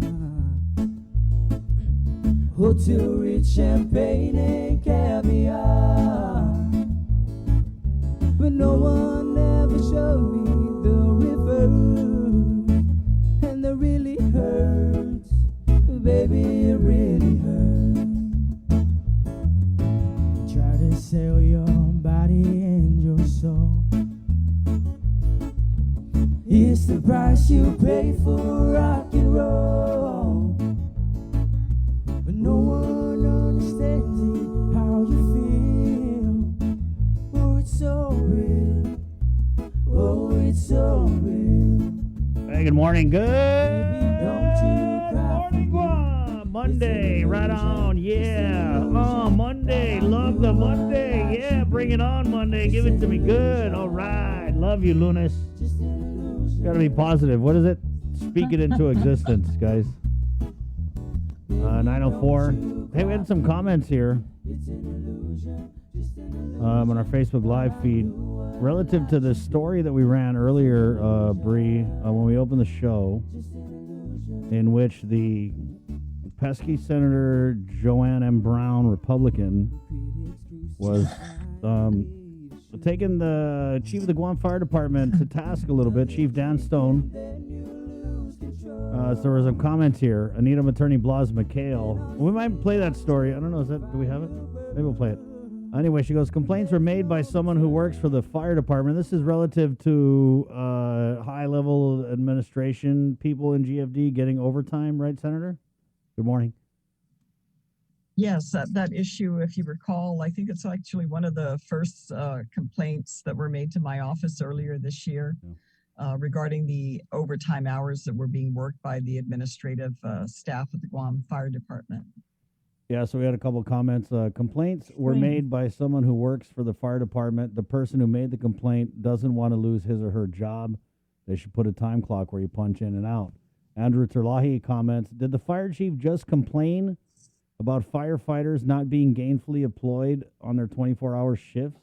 Yeah, that was kind of interesting what he had said about the administration racking up. And I'm going to go ahead and play the story real quick, Bree, just to provide a little context for this. Again, this is a great piece out of the KUAM news team by Joan Ogunchafris. Good morning.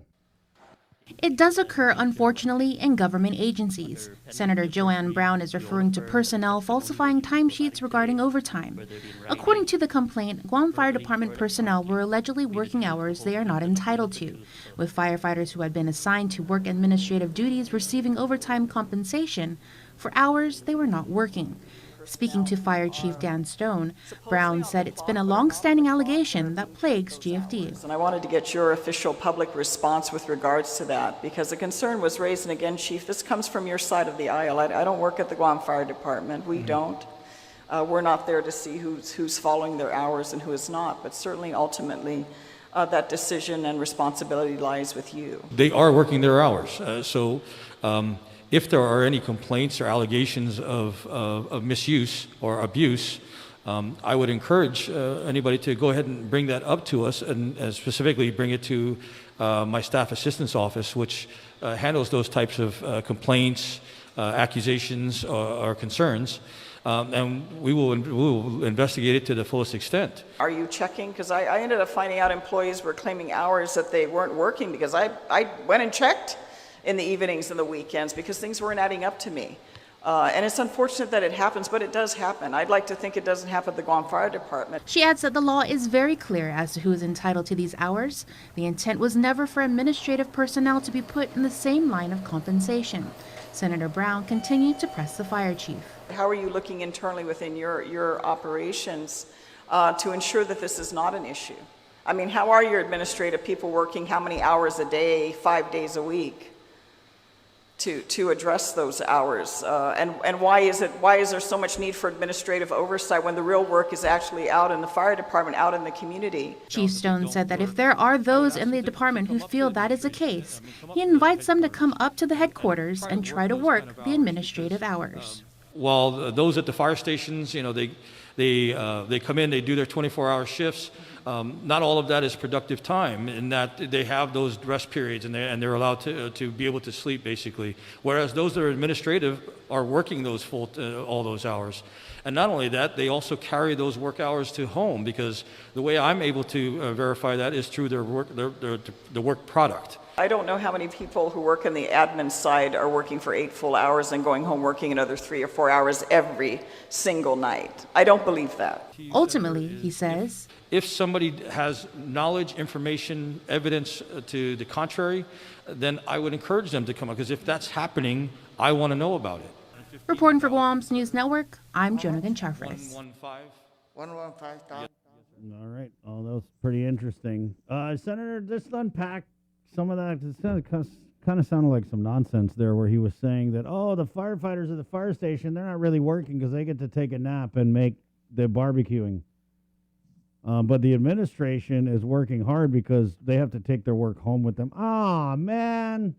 Poor administration. Gosh.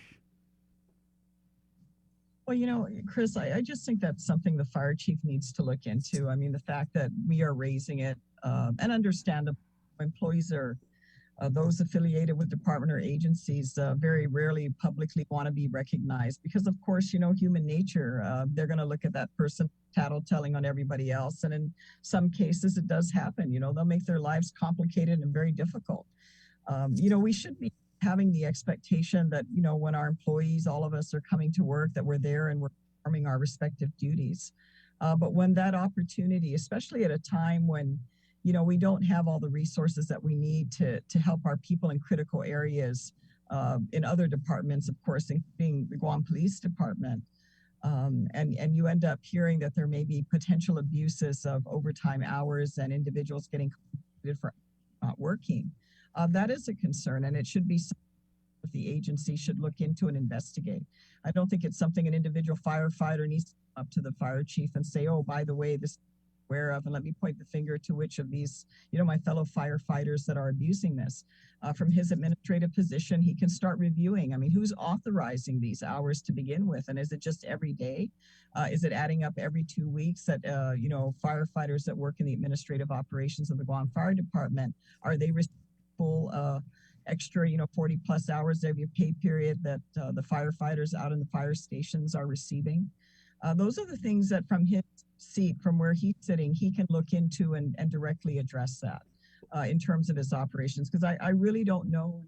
I've been at the helm of several agencies in my time in the government of Guam, but I don't know in particular, and maybe they can enlighten us as to how or why is the Guam Fire Department has such exceptional demands administratively that their firefighters that are assigned to admin operations are pulling in the same amount of hours. And these are extra hours. We're not talking your regular 8 to 5, 5 days a week, 40-hour work assignments. And I think the public would hate to think if any of these individuals are abusing the opportunity of receiving overtime hours, that they are actually not working.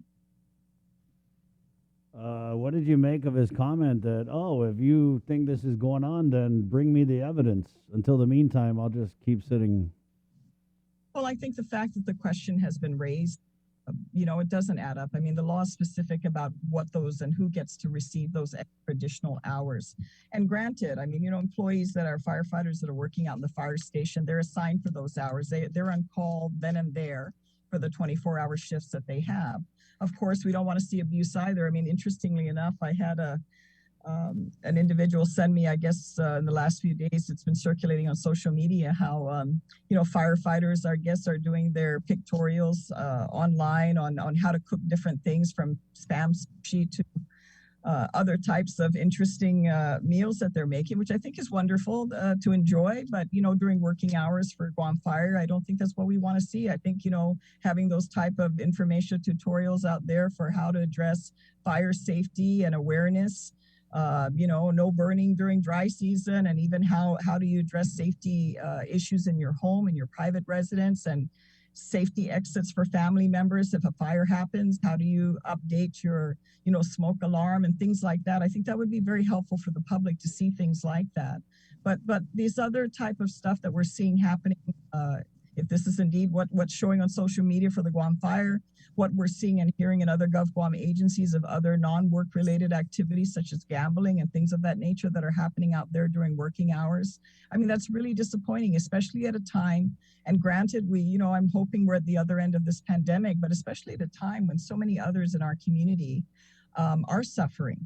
I don't think we're setting the best example in the government when you see these type of things happening and people are on the clock and they're getting paid, and these are the type of activities that they're engaging with. I think we need to make sure that when we're there, we should have our productive hours doing the work that we're supposed to be doing in our respective government Guam agencies, because certainly every budget hearing so far that I've heard since I've been back in the legislatures, I don't have enough personnel, I don't have enough resources, I need this, I need that, I can't do this because I don't have that.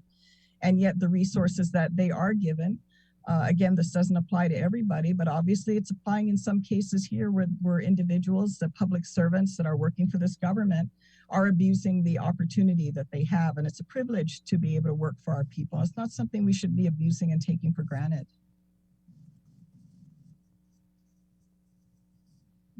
Senator, you mentioned that you checked on this. When you say that, did you make a phone call or did you physically go to like a fire station or? No, I was referencing when I was talking to the fire chief. I was speaking from my own experience because I have run several agencies in the government of Guam. So I have firsthand knowledge that this abuse does happen. I mean, 2 of the 3 agencies that I've worked in, I've had circumstances where employees actually falsify their timesheet. When I was at one of those agencies, security that was tasked with certain evening hours, weekend hours to be on guard duty, and I'd be checking maybe after the 2nd or 3rd time I'd pop in. I'm going around the facility and I don't see anybody there. And yet these individuals are charging hours and they're putting the agency at risk because they're manning their posts doing what they're supposed to be doing. And of course, appropriate adverse action was taken in that particular case of one of the agencies that I was director for.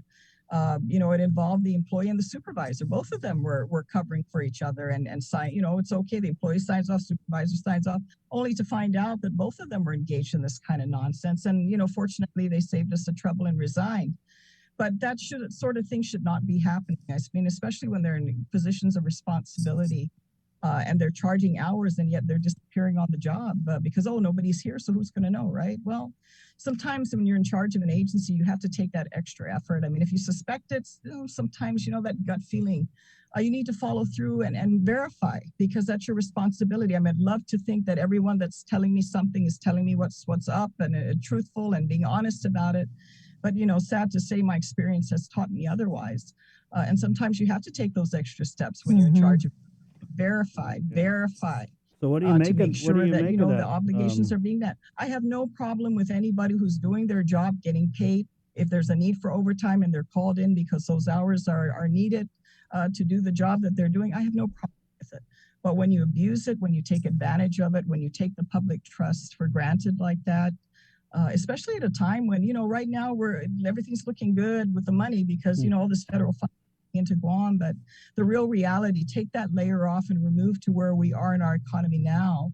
And as I've mentioned time and time again at these budget hearings, I fear the next year or two of where Guam's going to be if we're just going to be dependent on our ability to gain our own local revenue with where our tourism industry is and all the people that have lost hours or have become unemployed as a result of that. And certainly in a few months, those federal funds stop coming in to compensate those employees that have lost their jobs.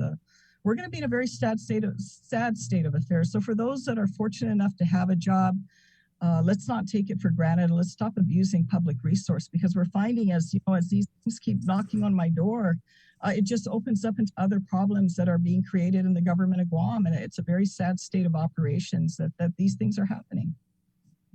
You know, this prior to this budget oversight hearing with the Guam Fire Department, I want to say I recall that you actually wrote a letter to the oversight chair to forward this information about the complaint that you received.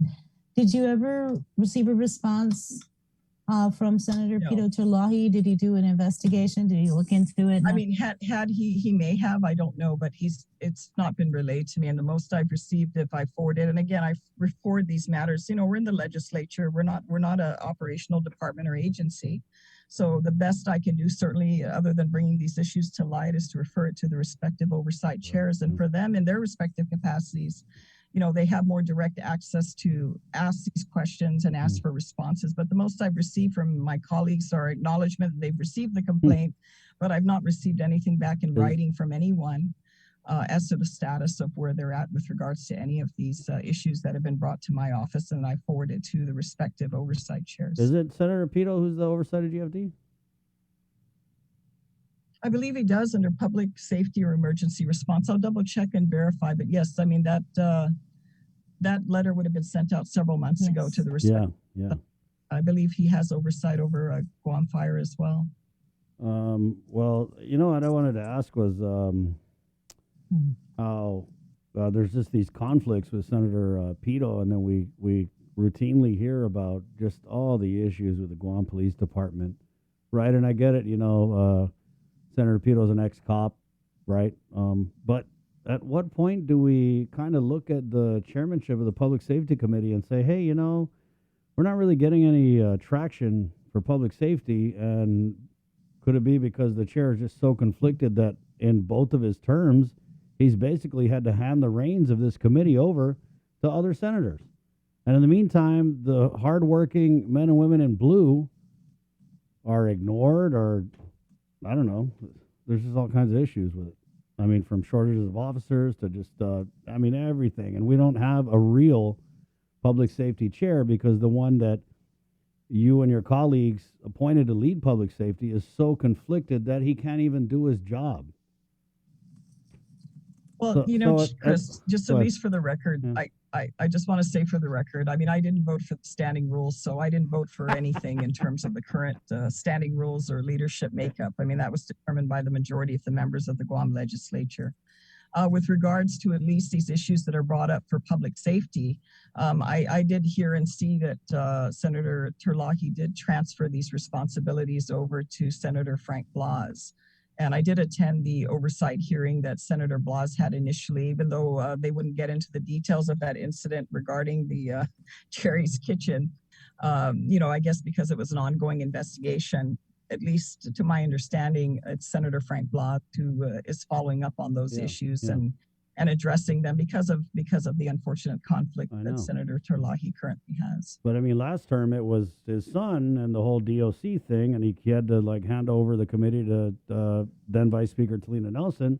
And then this term, it's again his son with these federal drug and federal court revelations, and then it's also his granddaughter with the Jerry's Kids. So I'm just saying, at what point do you guys down there in the legislature in all your wisdom say, hey, this guy can't do his job, let's go put some, because public safety really deserves someone who can look at the issues and address them on a full-time basis. I mean, and the people of Guam deserve no less, because we're out here getting robbed and murdered and beheaded. And understanding, look at the challenges, Chris, recently, when this issue has been brought to my attention again, from a citizen in our community. I mean, just this most recent issue concerning restraining orders.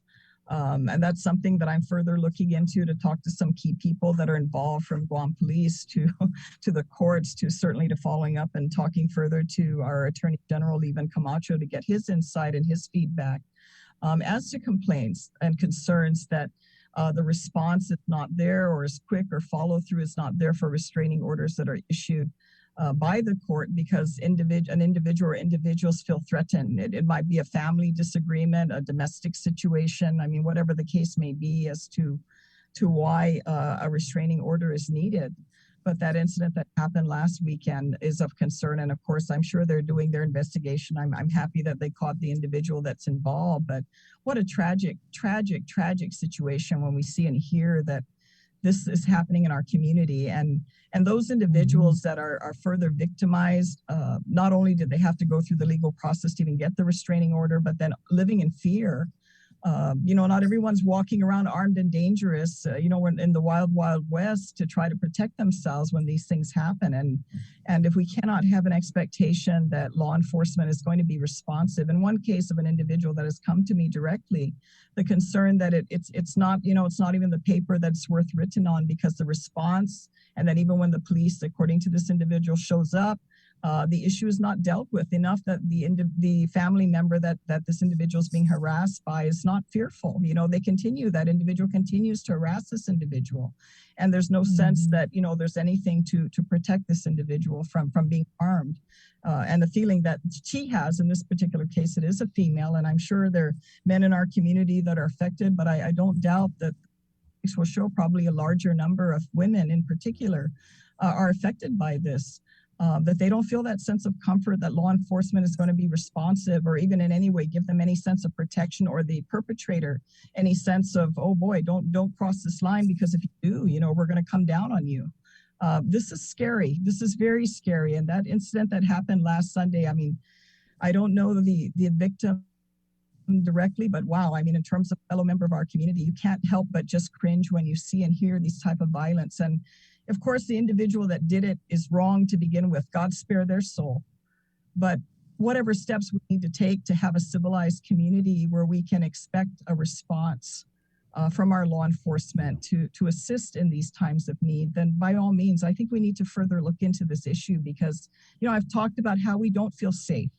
We got all this modern technology and conveniences that we think make us, progressive in our society here on Guam, but my personal sense of safety, and for many people that I talk to, they don't feel safe in their community. They don't feel safe at night, going anywhere, getting in their car, or leaving their house, or sometimes you have, especially elderly people that have relayed, they don't feel safe in their own home. That just isn't how we should be living. I think we expect better, and we should be living better than we are now. Well, Senator, thank you for your time. Anything else, Bree? Yeah, I wanted to ask if there was anything with the Chamorro Land Trust Commission. No, I haven't heard.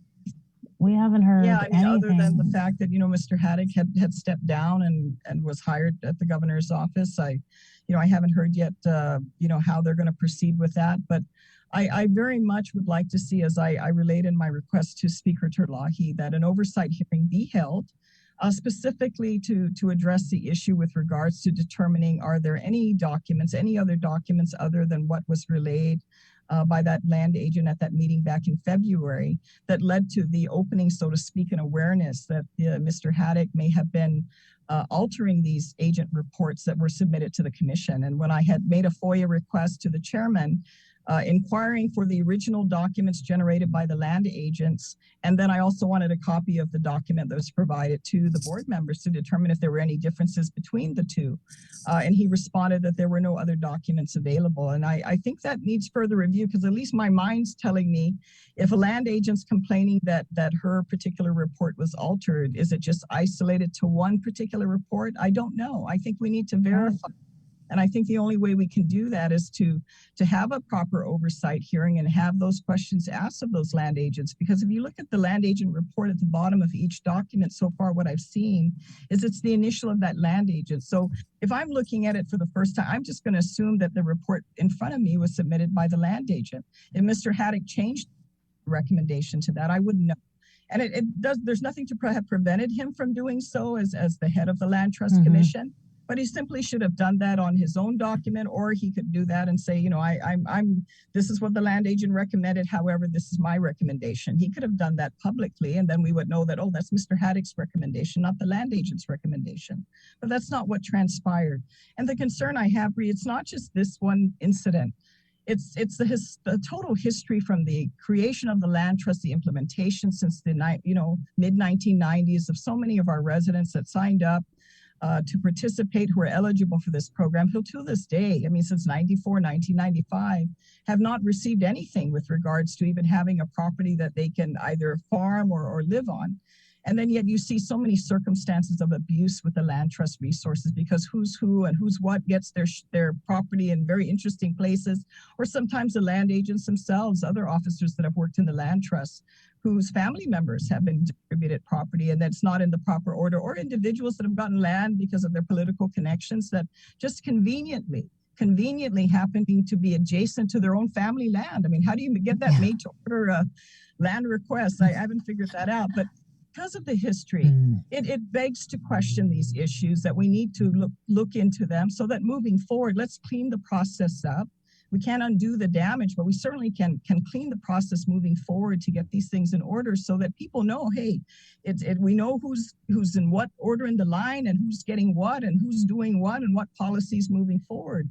In all fairness, we just need to shine the light on these issues so these type of abuses with the land trust that was really never the desire and intention can be addressed once and for all. And I don't think you're going to do that without asking the questions publicly and requesting answers from them. Yeah, I mean, Right. We're all waiting to hear when this oversight hearing is going to take place. I think we've asked the speaker this quite a few times. So, well, I know the last time I think we just have to stay on it, because sometimes it just starts like a small issue, but if we're persistent enough with it, you look what happens.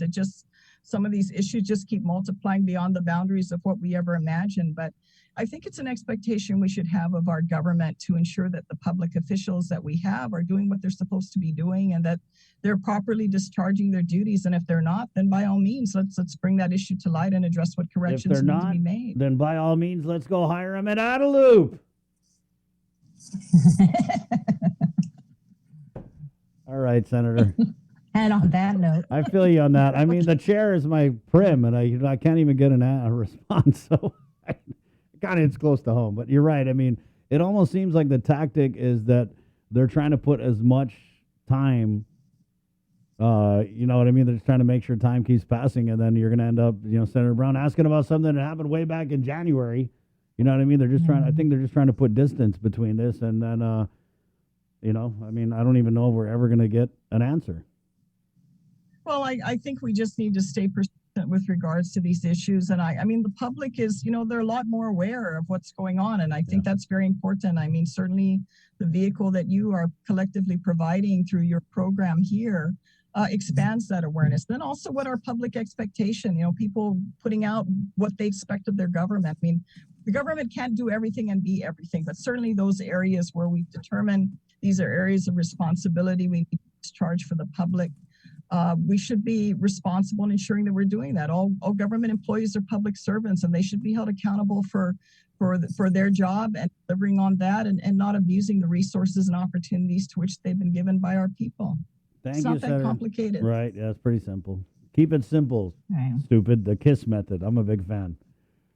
All right. Thank you, Senator. Hopefully we'll come back again another time, because like I said, I'm going to look into this issue further with regards to finding out what's going on with these orders, protective orders, and why they're not being enforced. And also what's the response. That's probably something I'm going to ask for another oversight hearing from our public safety division, because I think this whole issue, getting that issue on the table and further dialoguing because of what's been happening and the complaints that I've heard. I think we need to bring that back to the table and find out whether or not our DART team that's assigned for these responsibilities of following up on domestic violence, what's the status? Are they out there doing their job? Is PID out there doing their job, or have they been tasked to other responsibilities like patrol and things of that nature? I hope that next time we talk, we can further dialogue, because I really think this is an issue of concern that we need to get more information on. Maybe if you're not going to get that corruption committee, they could just give you the public safety one. Well, I'm just going to keep, we keep chipping away. That's what we can do. I mean, we're currently not the current majority in the legislature, but, I leave that to the people to decide, and we'll just keep doing the best we can from our respective positions at this time. Thank you, Senator. Thanks, Take care, Senator. All right, there you go. Take care. Good catching up. Been a minute. She's right, Bree, because, to me, it's so we can ask the AG, the cops, the courts, all about the restraining and protective orders. But at the end of the day, if you're one of these knuckleheads who has someone has filed a restraining order against, when I listen to the link and I'm hearing that these women are complaining that when the restraining order is violated, they can't get the time of day from the people who are supposed to protect them. How do these perps and these suspects and these abusers, how do we expect them to take these restraining orders seriously? When the law enforcement and the courts and the people in charge of enforcing them clearly do not. So it's terrible. It's 9:31. Happy Monday, Guam. Let's head over to the public auditor for some more bad news. Question costs. Where's the public auditor? Can we let public auditor in? He's been knocking on the door for the last 30 minutes, sir. Sorry. Yeah. Oh, there he is. Hi, public auditor. Hello. Hello. Right on. So, question Good morning. costs Afternoon. Morning. Yeah. We'll just get right into it. So, over the weekend, there was a big drop from the Office of Public Accountability, right, Bree? Yeah. Yep. I'll let him explain it because it was a lot. To us at 7:15 on Friday evening, and I decided I shouldn't release it just then. And we waited until Sunday morning so that it would be on the Monday morning news as opposed to releasing it late at night. And so here we are. Yeah. What was it? 18 findings? Yes. And then 16 related to 10 major federal programs. Can you kind of break that down for us, please? Well, I think about the best way to break that down would be to go to, I think it's page 20. Okay. Where it's like the report card of the whole audit report, where it talks, when it uses the word unmodified, it means it's clean, it's okay. And if you go down to 7, you'll notice that for 4 programs that they listed, it says they're okay, they're unmodified. But then all other major programs, they listed disqualified, they were problems. And the other thing that you have to very carefully read each one of the findings is that you have to recognize the fact that they didn't test the entire universe. They took a discrete number of the test.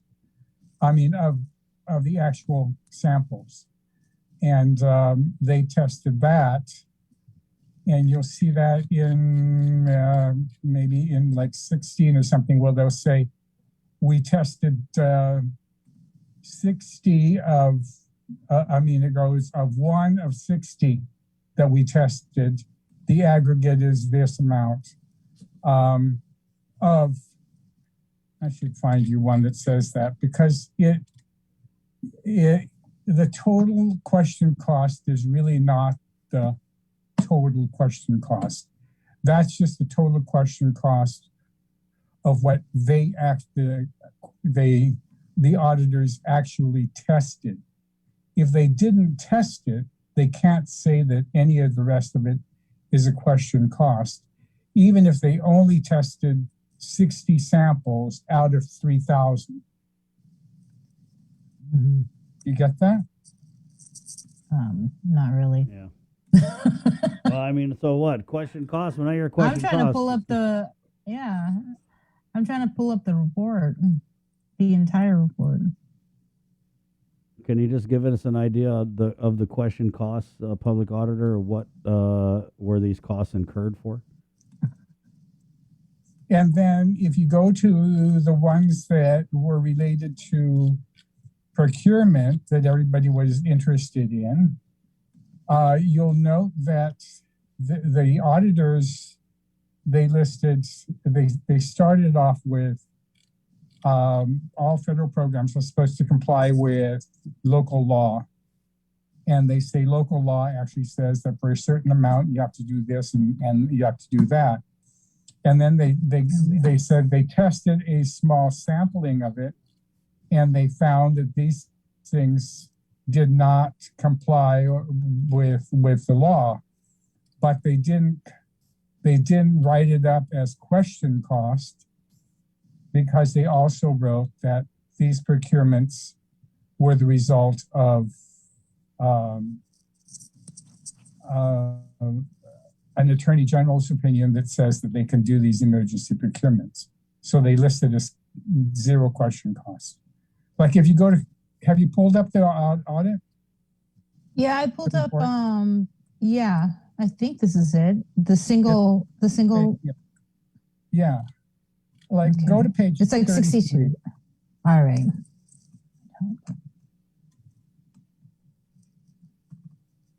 Since I know you guys were all concerned about the procurement of masks and all kinds. Okay. Mm-hmm. And you'll note under,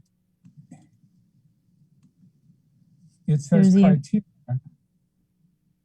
that you're supposed to follow government law.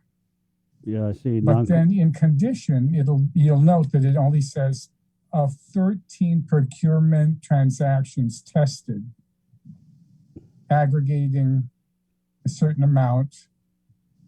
And that's all that they tested. They didn't test all the list that you guys were looking at. Yeah. And they found that these things didn't comply because they didn't have certain things. Right. So, but the thing is that they also say no question cost is presented, as procurement can be viewed as being technically based on existing GovGuam procurement regulations and guidance from the Office of Attorney General. But that's different from the criteria that they have above it. So there are special conditions that have occurred this time where the Attorney General has issued an opinion, and the auditors are saying, we would have questioned that, but for the fact that the Attorney General says that it is okay. Right. Yeah. And you'll note if you go to the next one with Department of Labor, they only tested six claimants, and you know that there were over 30,000 claimants.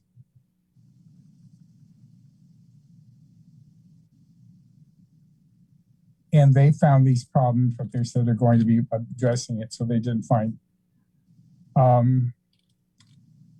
The other one that you guys, I think, were interested in is 11, which is on page 37, where again, they just tested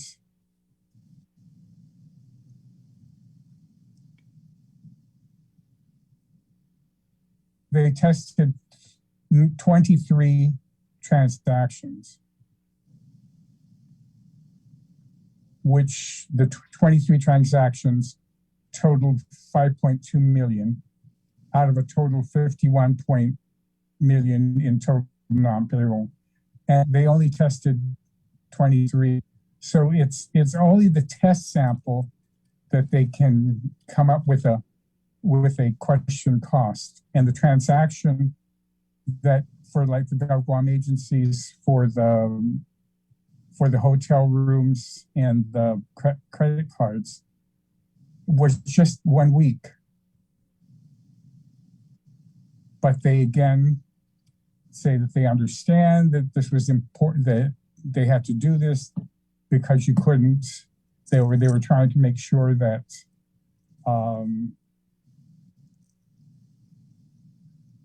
that people didn't come to Rev and Tax and people didn't congregate up there and to try to cut back on to ensure social distancing. So there's all kinds of things that are in this. Right. And there's also one other thing that we discovered is that the federal government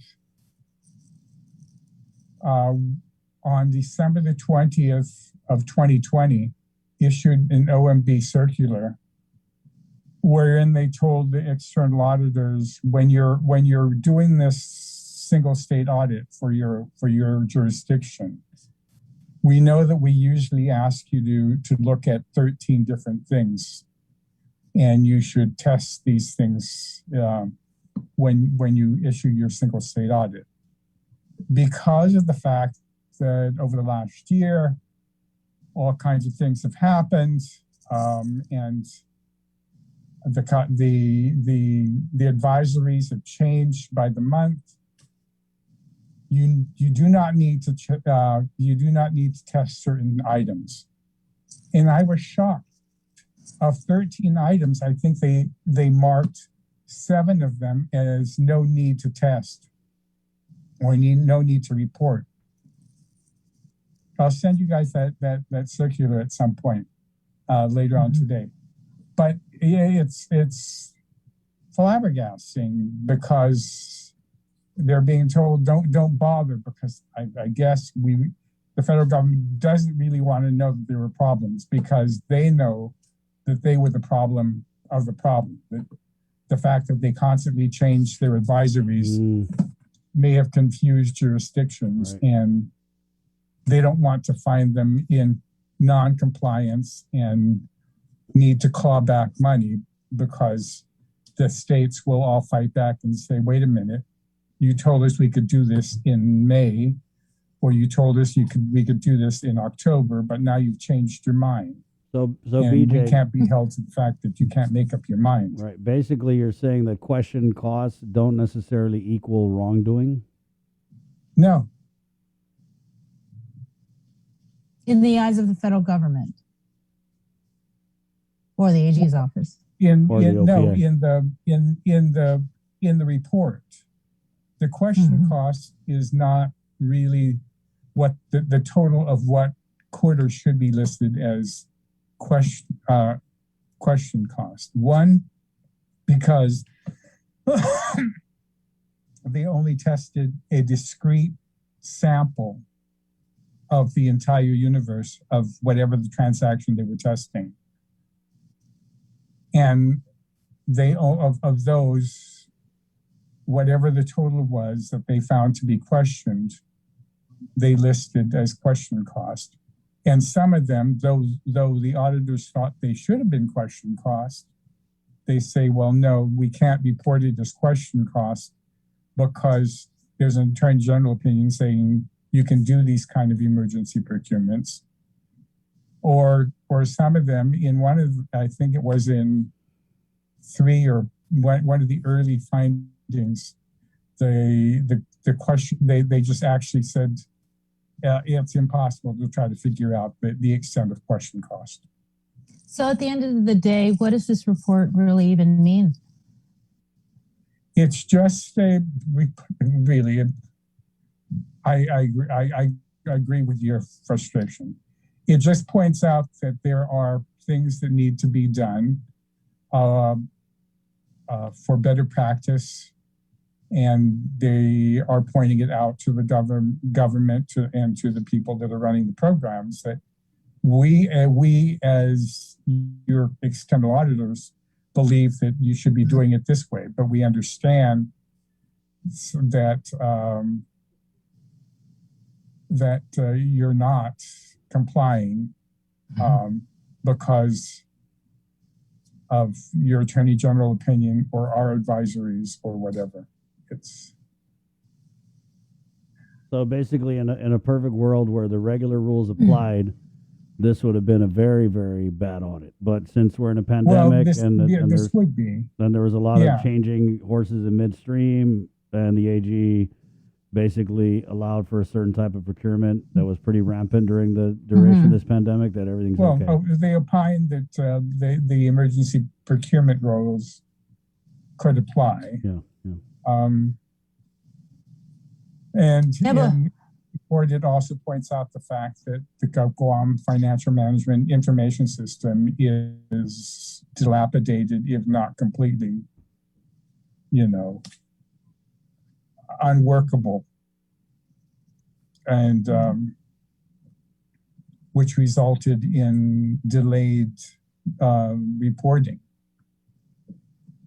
I know, like the state of Oregon did its audit, and they released it in the month of April, early in the month of April. And that's what I'm trying to do here on Guam, is I'm trying to push all of the agencies to be ready to push these things out by the end of March, early April. They really should be. But because the financial management system was broken or not maintained, that they had to literally do accounting acrobatics to try to open and close the year. So, public auditor, does this basically green light these types of question costs for the new round of American Rescue Plan funding we're going to get? I don't know. They just issued, I'm not sure if the 30 days have lapsed yet. I know that they sent the rules for the ARP to the Federal Register, and there was supposed to be a comment period for about 30 days. And I can't remember if that has lapsed. And so once that is finalized, we'll be able to see what the rules are for the ARP.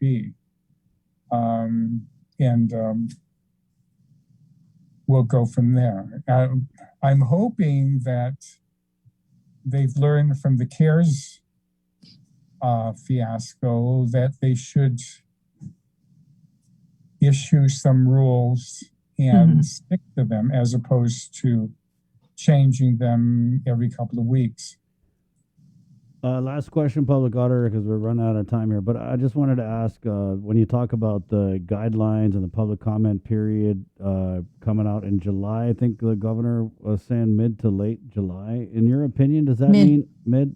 In your opinion, does that mean that we can't spend any of this ARP funding until then?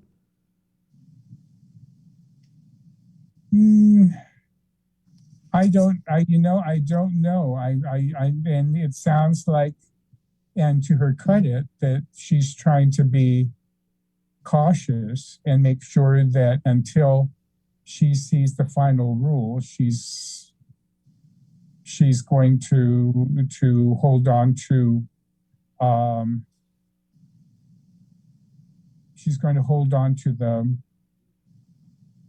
any expenditure, to make sure that when she does start expending money, that she does it appropriately. So I think that should be seen to her credit, that she's being cautious this time.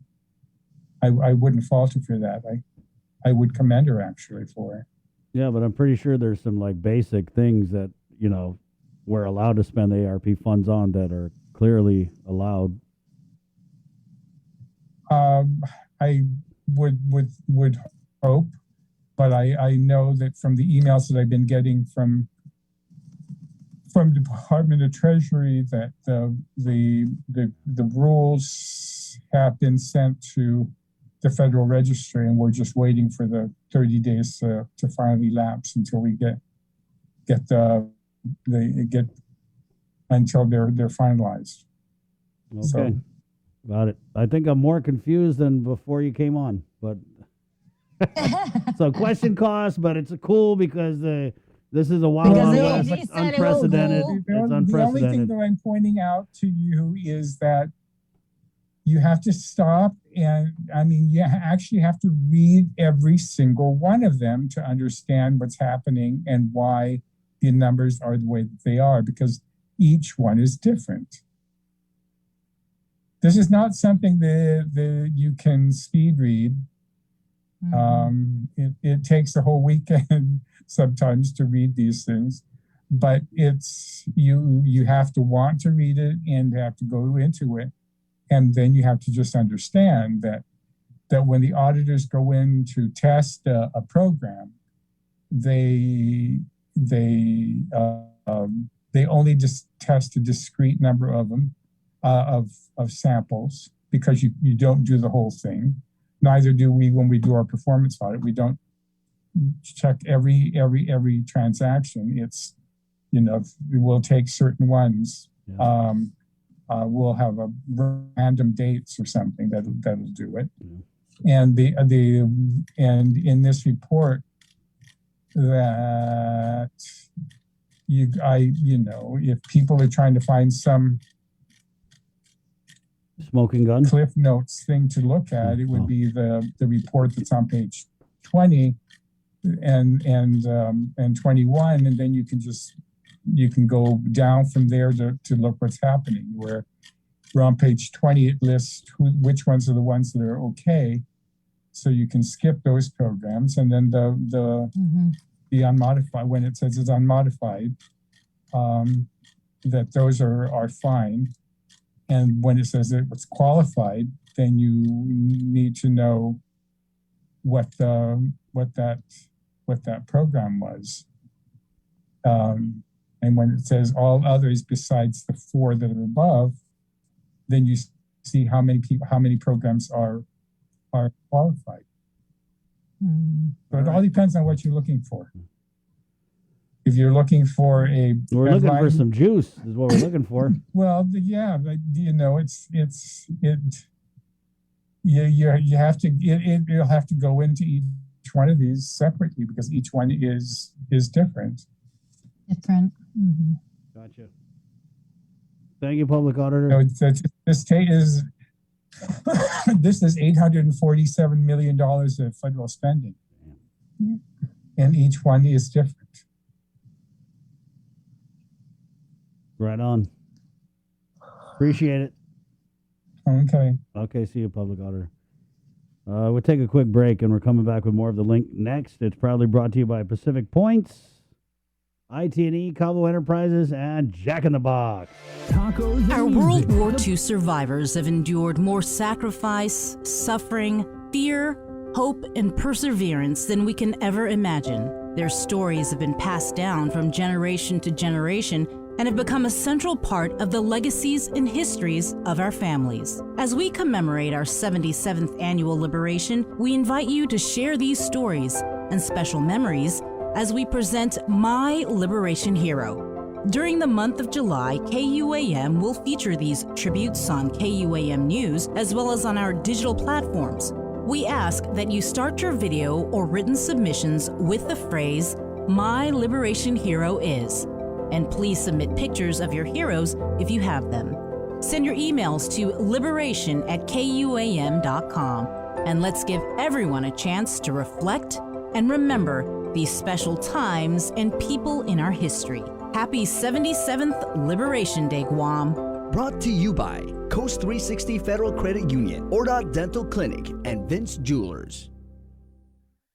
GU Self-Storage, conveniently located near the Harmon McDonald's. We offer affordable rates, online payments, and auto bill pay for your convenience. Plus gate access daily from 6 a.m. to 9 p.m. Call us today at 648-7867 for more information. Looking for TV schedules, upcoming sports, or special presentations, or what you may have missed over the busy week you had? Well, look no further than KUAM Digital Digest. This weekly emailed newsletter puts all kinds of information in the hands of subscribers each and every week. Just subscribe and we will make sure you keep up with your favorites and stay informed and entertained throughout it all. Go to KUAM.com, click on the newsletter tab, give us your email address, and you are all set. Brought to you in digital partnership with King's Restaurant and Ruby Tuesday Guam. It's the KUAM Digital Digest, your weekly guide to the latest information and best entertainment on the stations and platforms of KUAM. Family platter of fried chicken? Check. Tray of red rice? Check. Birthday cake? Check. 1 case of water? Check. 12-pack of beer? Check. 2 cases of Pepsi? Check. When you have a long checklist but are short on time, we got you. Get it delivered by us. Order on the app or website at uno-go.com. Guam on demand. Shoot, I forgot the paper product. Oh wait, UnoGo has that too. Catch SportsLink on the KUAM News Morning Show, The Link, every Friday to hear about the latest in sports news, game schedules, athlete profiles, and more. SportsLink, brought to you each week by Cure Alkaline Water and Mariana's Irrigation and Landscape, airs every Friday across the multimedia platforms of KUAM. Tune into the broadcast on Breeze 93.9 FM on KUAM TV 11, live streaming through the KUAM News Facebook page, or view highlights on YouTube, KUAM News Facebook, and Instagram. SportsLink is hosted by Dave Delgado through KUAM Sports, and he will make sure that everyone knows what is happening on the fields, in the gyms, and everywhere in between.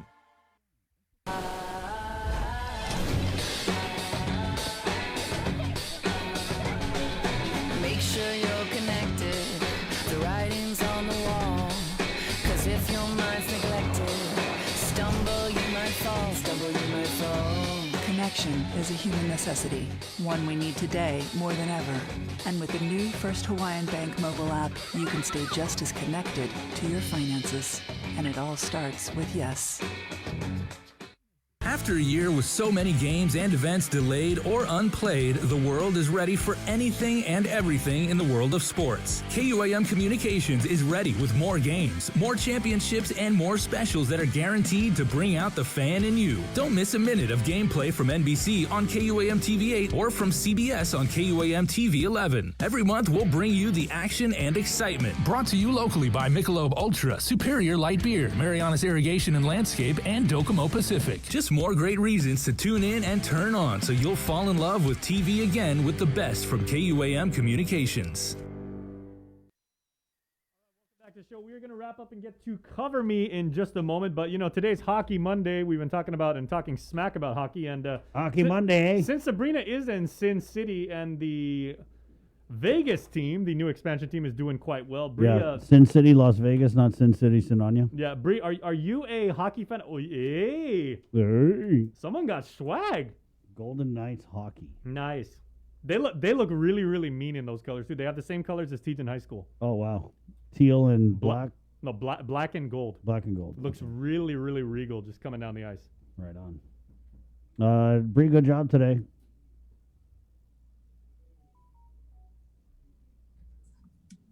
Say again? Sorry. No, it's my phone. Okay. Phone's dying. All right, Bye. Thank you. See you. There you go. All right, we're going to leave you with this Cover Me. It's brought to you by Burger King. Someone of whom I am a big fan, Jonah Hanum. Yeah. His latest video. Right on. Burger King, guys. Whopper Wednesdays and back. Synchronize your calendars. It's Monday, so Wednesday, go to Burger King, celebrate the class of 2021. Say, I love the Whopper. And they will give you a free Whopper, just like that. And I don't know what it is, man, but things always seem to taste better when they're free. Whopper's pretty solid already, but a free one? Oh, yeah, Jay. Oh, yeah. Flame broiled times 2. Oh, man. Oh, man. So Cover Me here, brought to you by Burger King and Docomo Pacific. Good job today, Jay. Thank you. Joe, sir, good job. Master Control, remember we got your 6 with our primetime newscast. My name's Chris, and this is Jonah Hanum with My I Love Yous. Your Cover Me for today right here on the link. Está Adios!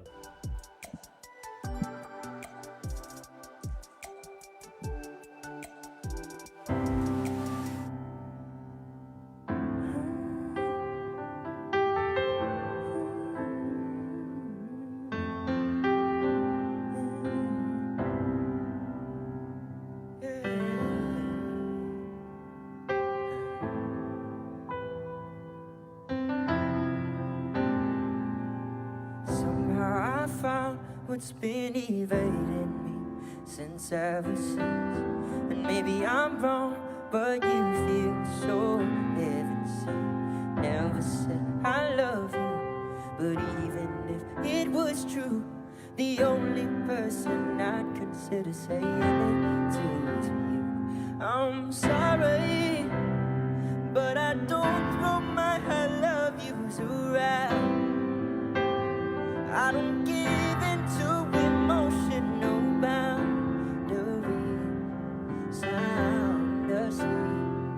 without life to read. In any case, if I had nothing in the world better to do, I would say I love you to you.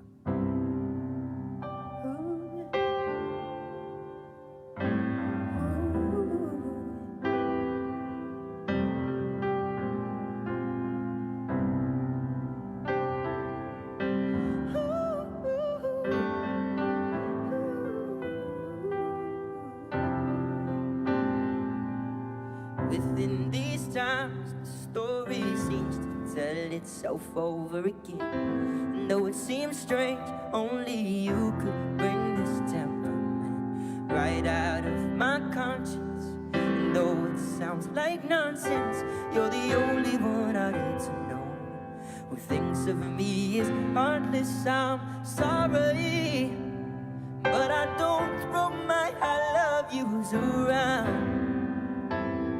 I don't give into emotional boundaries. Sound asleep without life to read. In any case, if I had nothing in the world better to do, I would say I love you to you.